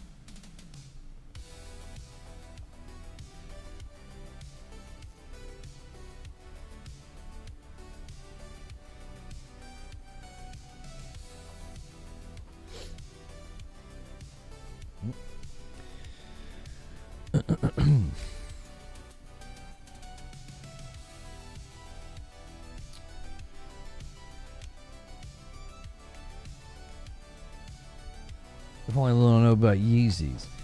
Some people don't like what I do. I buy the Lego, for instance, and then I sit on it for a few years, and then I resell it for profit. I mean, if you buy something knowing that it's going to grow in value over the next couple of years because it'll be rare, I actually don't think that's the same as somebody running a scalper bot buying up 5 or 6 or 10 of something and then turning around and selling it marked up on eBay the same week. That's somebody adding and disrupting market. They're being a parasite on the market. When you're well, I know if I buy this, its value will go up over the next couple of years, and then I know that Lego does limited run, so scarcity will hit, and then I will sell for a profit. Yeah, I don't think that that's scalping. That's you making a prediction on market and making essentially an investment. Yeah, it's also a bit of a gamble. You could make very little. You should see the grown dudes buying Pokemon cards in store. Yeah.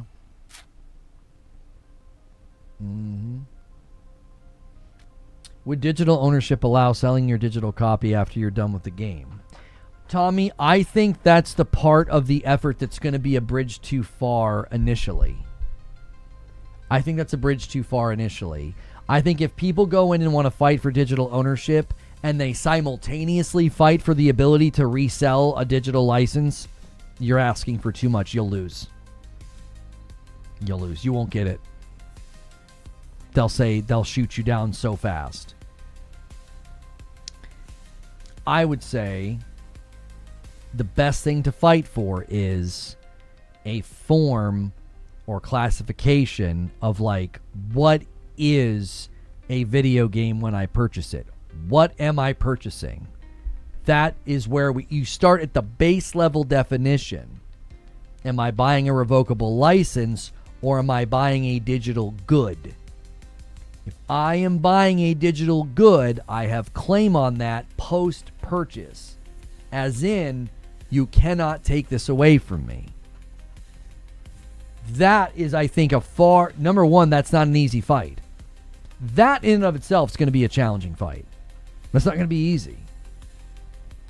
That's not going to be an easy fight. Just that by itself is going to be a very difficult fight. That's not ownership then. I'm telling you, you have to act like an army general in these situations. You have to fight the fight that you can win so you can take aim at the next fight. Fight the fight that you can win, or you're just going to keep losing. If you go in and you're like, we want ownership, we want right of refund, and we want right of resell, you might as well just not even start the conversation. They're going to shoot you down. They're going to say no. They can be like, no, you can't do that. The level of regulatory concern and loopholes and theft that could happen, like who's going to build that? Like, think of it from this perspective. I could buy the game, Tommy, install it on my wife's console. Her console's the offline console. Unplug that console from the wall, sell the game to you. I still have it. Like, that's like the easiest loophole to exploit, like, that they'd have to think about. From ground zero, they'd have to think about, like, one of the easiest loopholes is you could sell something that you still have.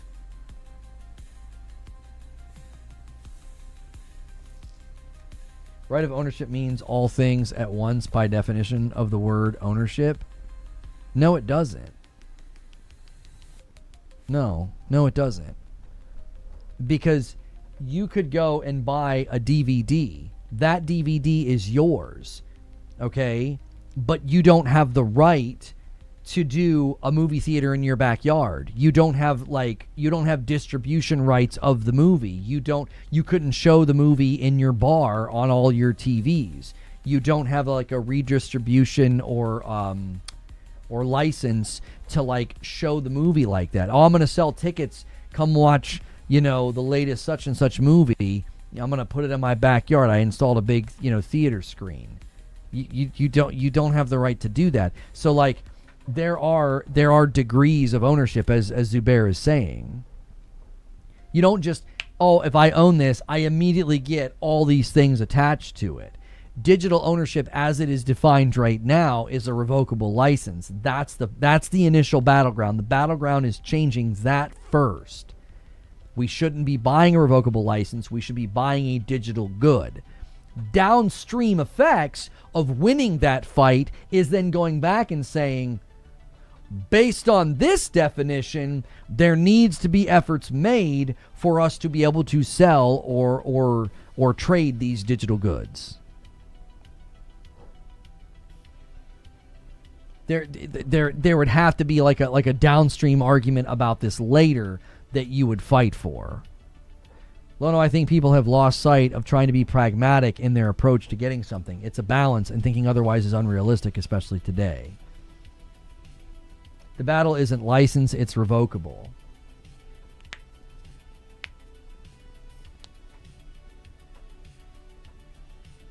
Yeah, maybe that's true. Maybe it's not. To me, I feel like the battle is over license, because if it's a license, it has terms attached to it. Well, how am I owning something that has terms attached to it that doesn't require online, right? Like it's like a 2D platformer indie title, no online whatsoever. Why do I have to agree to terms? I mean,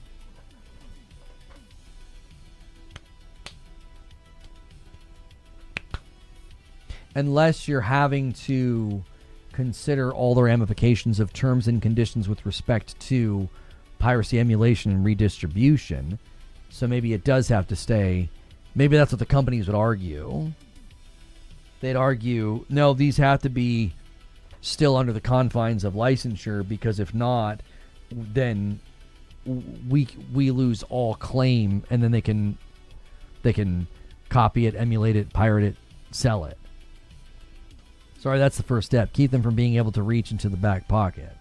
Yeah, the easiest fight would be to say these licenses should not be revocable. Second fight would be, well, now that we've argued these can't be revoked, we need to argue for a reclassification of what these items are. These are not licenses. These are digital goods. And then you move from digital goods to, we should have a marketplace to sell and trade these. And you could motivate PlayStation to play ball. You could. They could create a marketplace where you say, hey, I want to buy a version of this game that's resellable. And they would say, great. You can buy it from the trade and resell market on our marketplace. You're going to buy the game at full price, but this game cannot be played offline. You would agree to that. You would say, totally fine, totally understandable. In order for me to retain the right to sell this to somebody else, I can't play this offline. Because that would be a loophole. You could install it on a PlayStation, play it offline, and still be able to sell it to somebody. So you would literally go into a marketplace, a secondary marketplace on the PlayStation itself, and you would buy a version of the game that is resellable. And the understanding would be, when you go into that marketplace, you're buying on games that require you to be online. There needs to be a license check every time you go to play it. Why? Because you're retaining the right to sell it. Now, if you don't care about selling it and you don't want to be online, then just buy a version that's not sellable. It's yours. We can't take it away, and you can install it on a PlayStation and play it offline.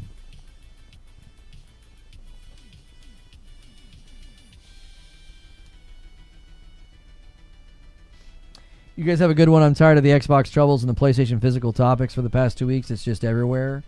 Brother, if I could wave a magic wand and give us more exciting things to talk about, I would do it. I spent the entire morning scouring and scouring and scouring, looking for something more interesting to talk about. There's nothing. This has hijacked the entire news cycle. I'll be real with you guys. The live stream that you're currently sitting in is holding on by a thread, because I don't care. I'm done. I'm kind of tired talking about it too. You know what I mean? And just shut down and go play Doom. Like, I don't.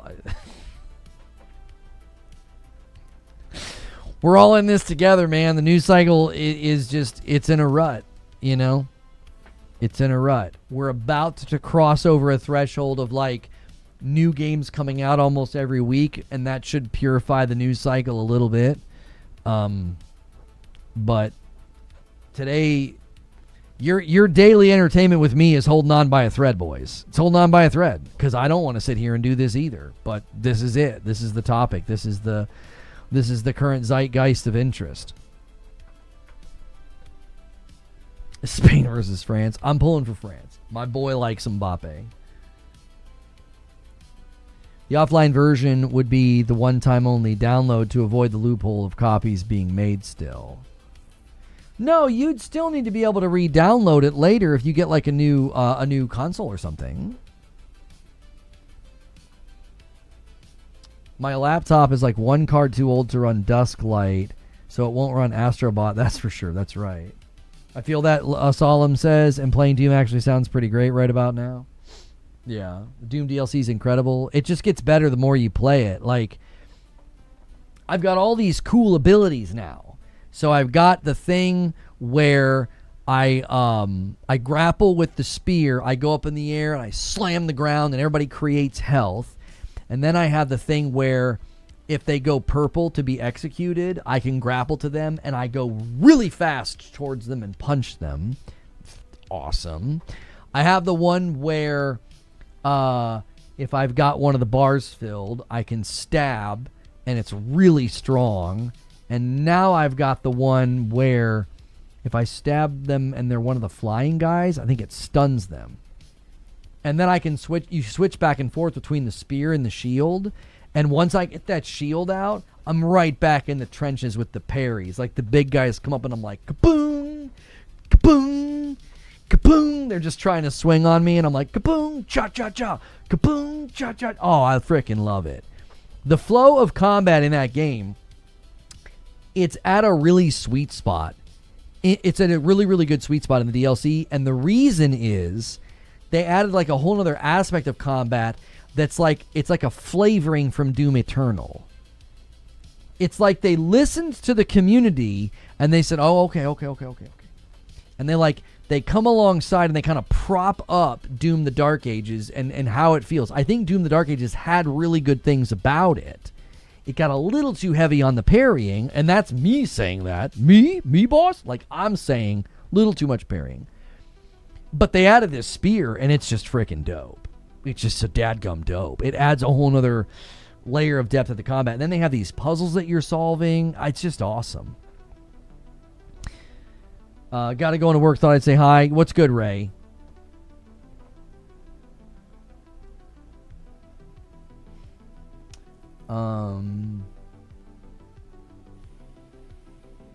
I'd laugh if the Xbox Helix had an optional disk drive and still does games on disk post 2028. I'd instantly switch to Xbox and ditch Sony, but I'm sure they won't do that. I think anybody that does that, that would just be, maybe not you. That'd be so performative. Like, nothing's coming with you when you do that. You're starting all the way over.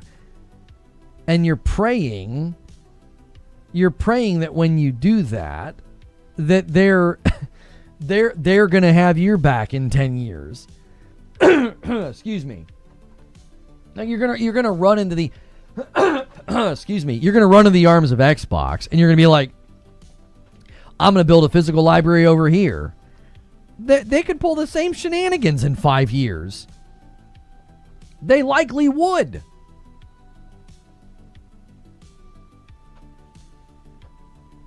Yeah, that's a good tweet. In Doom Eternal, you were a fighter jet. In Dark Ages, you'll be an iron tank. Slayer and Revelations DLC. It's a tank and a helicopter at the same time. Yeah. Yeah. That's good. That's a good tweet. I'm fine with starting over. It allows me to continue buying games on disc a little bit longer. But to what end? To what end, Christopher? Like, why? They could, with the push of a button, they can undo everything that you're doing. Like, what are you achieving at that point? With all due respect, that just seems illogical. I'm going to start over. I can buy them for just a little bit longer. To what end? If you know the physical thing's coming to an end, like, what are you achieving? What? What are you achieving? Just more discs to sit there and not be usable in the future? At my age, I won't be around the next time console comes out post-Helix. Eat, drink, and be merry, for tomorrow we may die. I don't know why you would bother trying to preserve this then. For CDs and DVD, you going to take them with you, brother? Do you want to have a real conversation about this? I mean, you going to take the disc with you? You going to take them with you when you die?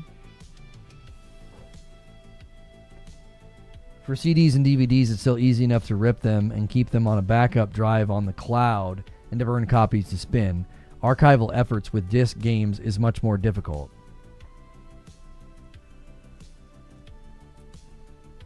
When GameCube discs stop working, it's done. When Dreamcast lasers start failing, it's over.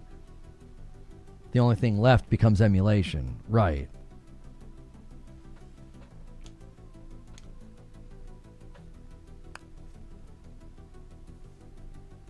Dropping the DMB quote for the old folks. DMB quote. What quote are you referring to?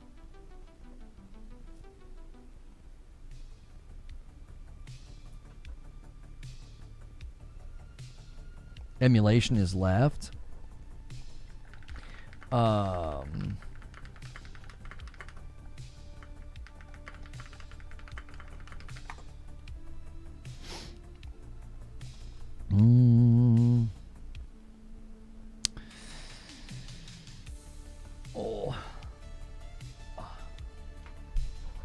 So we get a VPN and a better graphics card, and I have a skull and crossbones flag. I mean, you don't have to do any of that.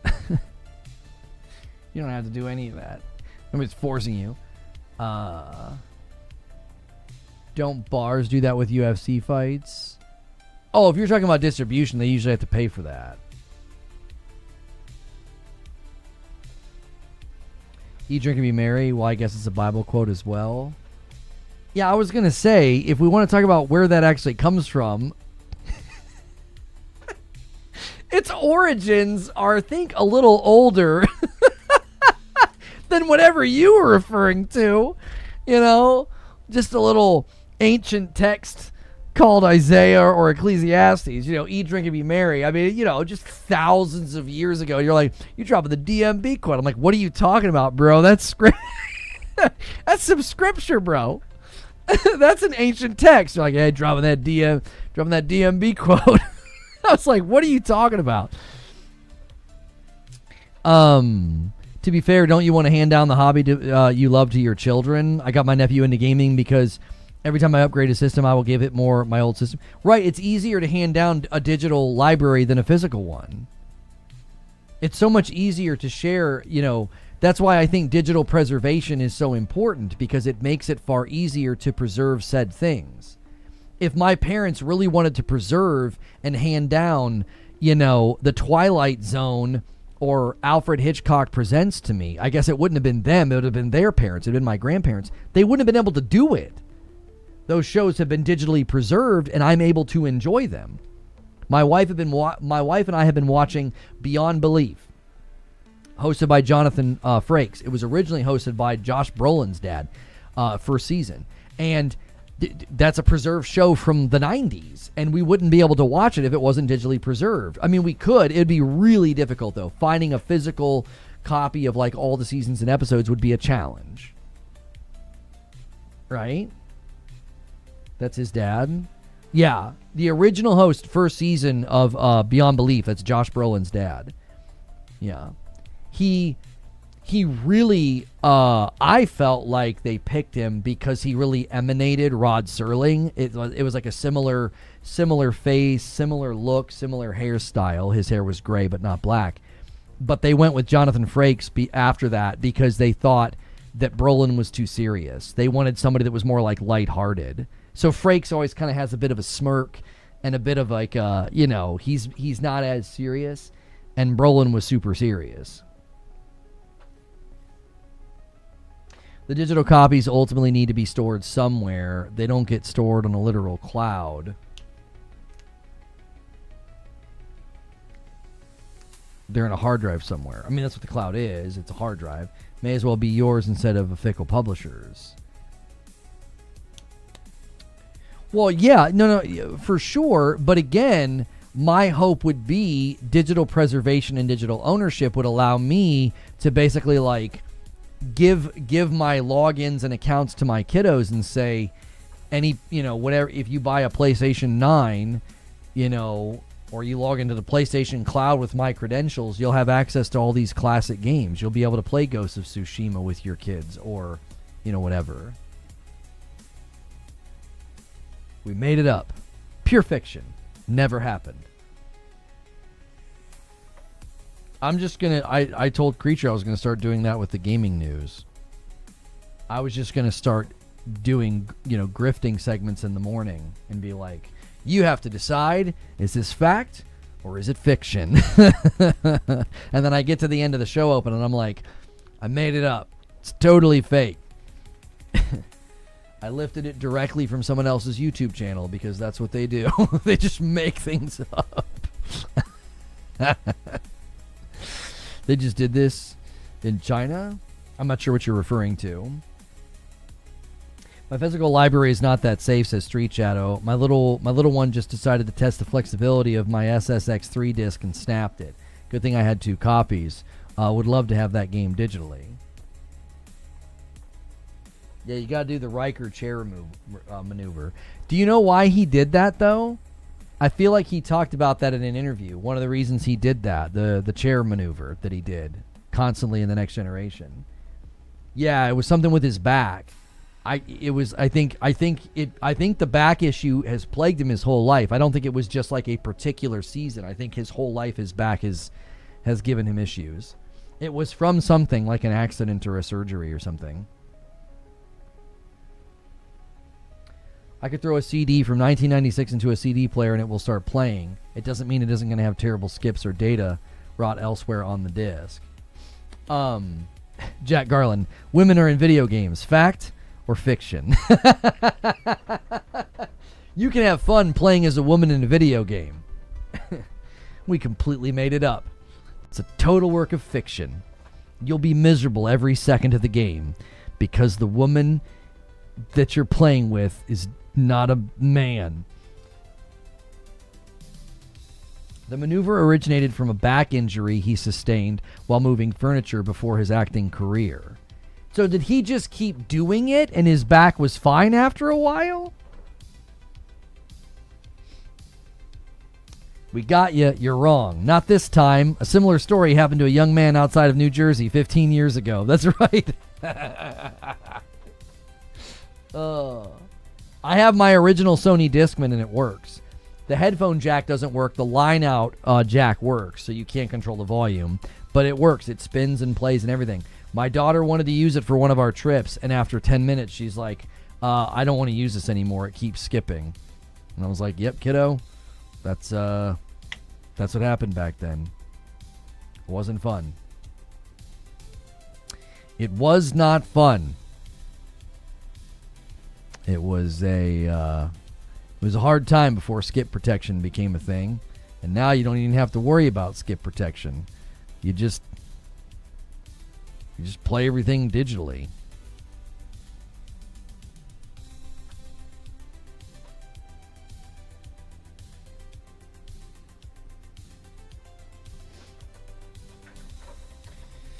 My dad in China just passed their digital gaming library to their kids. He passed away. Oh, yeah, because that was a big argument with what your iTunes collection cannot be, whatever. You cannot leave it behind in a will or what have you. That's like a thing that I still think people are fighting against that right now, I believe. So...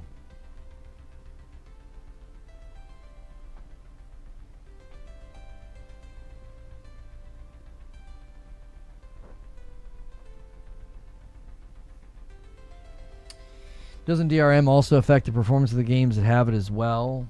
It can.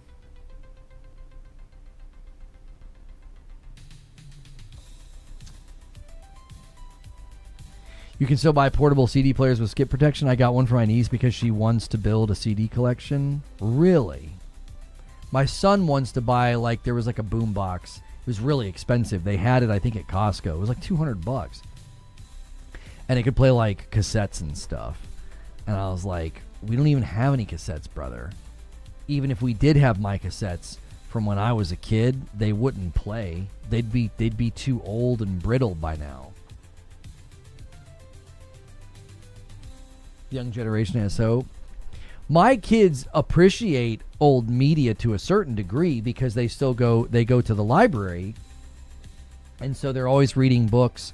They're always listening to audiobooks. And sometimes they will get audiobooks on a CD. So they still appreciate that aspect of consuming information. And, they will literally say, they'll ask a question and I won't pull out my phone and I won't Google it. Sometimes I do if it's something that we just want to know right then and there.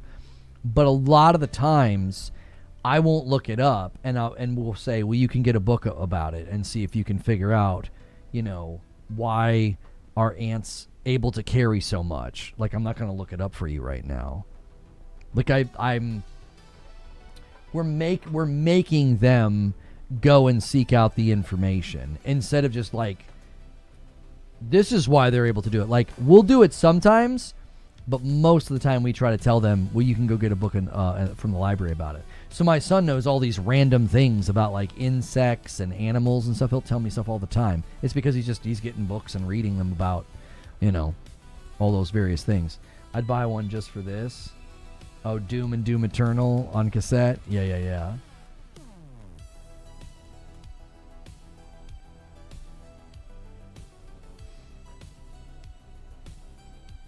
The base console PS6 will not be $1,000. RAM will continue to go up in price. The PS6 could actually be more than $1,000. I don't think it'll be more than $1,000 because I think PlayStation has a lot more levers they can pull than Valve, and they're going to actively fight to keep the PlayStation 6 in the $700 to $800 range. That's been my prediction and my opinion on it. I think they're going to do everything they can. I think that they know charging over $1,000 for it does more harm than good. So I think it'll be in this. I continue to think it'll be in the $700-800 range because they have other levers and things they can pull, and other ways they can loss lead on it. And yeah.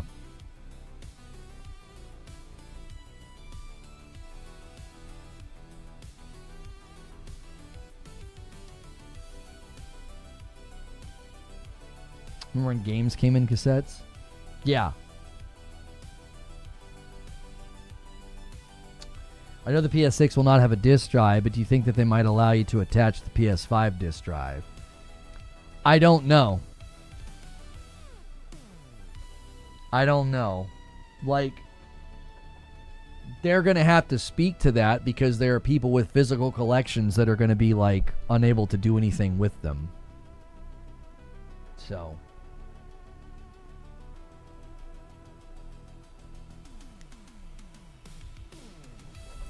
Yeah, if it was over 1,000, it would just sit on shelves. It wouldn't. It would be a debt. It'd be DOA. Like, it would be harmful to them to sell it at that price. Sony's not going to start subsidizing. They literally do and will. That's what they do. They literally said in an earnings call that the statement they made assumes they'll subsidize. They wouldn't take on significant subsidy, but the statement literally presumes subsidization. Like, I don't think people are understanding. There was a lot of false reporting about that. They weren't saying we won't subsidize. They were actually saying that subsidy is baked into the entire idea of bringing it to the market. It is. It is what they're doing now, and it is what they will do in the future.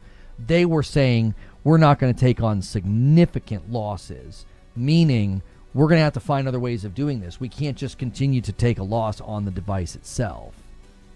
So, a lot of people have got really bad headcanon about the PS6 because what you should be suspicious of is the Steam Machine caused more people to talk about the PlayStation 6 than the Steam Machine.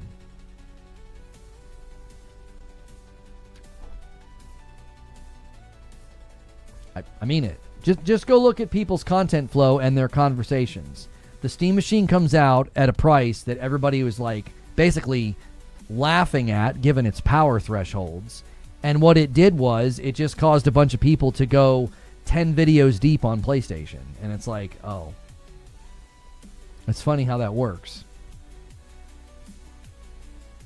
Steam Machine's price gets one video, and then 10 videos after it are all about PlayStation. Do you want to know why?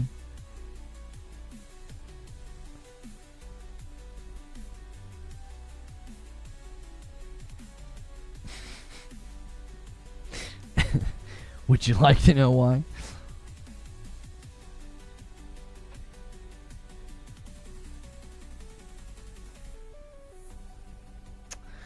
I have my own prediction for the PS6, the design. It'll be brick like the 2, and it'll be a brick like the 2 and the 4, since the 1, 3, and the 5 are all curved designs. Oh, it'll be a brick design. I thought it'll be a brick. Like what? You're saying it's gonna break? I understand what you're saying now.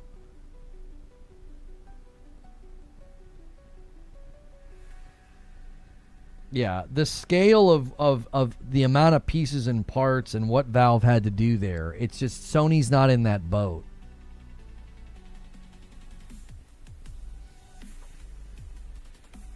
If the PS6 sells around $800, it won't be close to a 5070 Ti graphics card when it comes to performance at that price.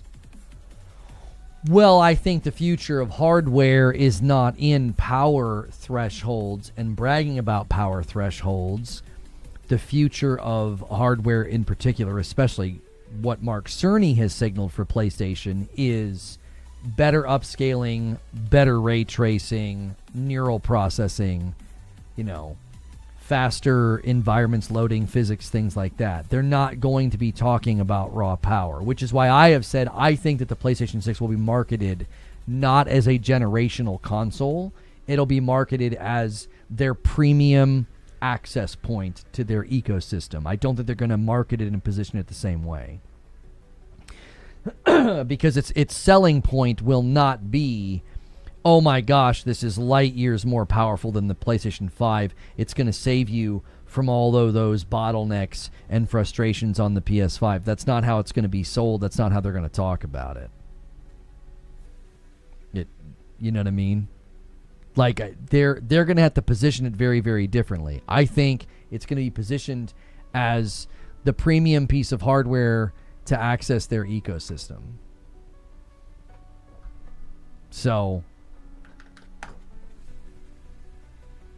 they're not going to come out and be like, oh, it's a generational leap, it's a new gen, it's a new this, it's a new that. That's not what they're going to do.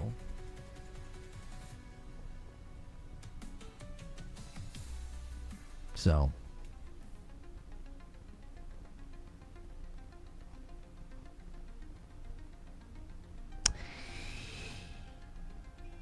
yeah, I tell you what, we're just going to go to the green room. I'm not really sure what YouTube's doing today, but this is becoming kind of unproductive for us. So I'm going to go to the green room. That's a great reason for you guys to be a member. I'm not just going to keep dragging this across. This just isn't working. News cycle's kind of dead. We've had the same conversation 85 times the past 2 weeks, and I'm not wanting to anymore. So if you guys want to be in the Discord, you got to be a member. If you're not a member, it's $5 a month. You can do it on you can do it on Twitch. You can do it on YouTube. Appreciate you guys and all the support lately. And we'll be hanging out in the Discord in about 40 minutes anyway. The World Cup's going to start, and that always kills us. So we will see you guys in the Discord.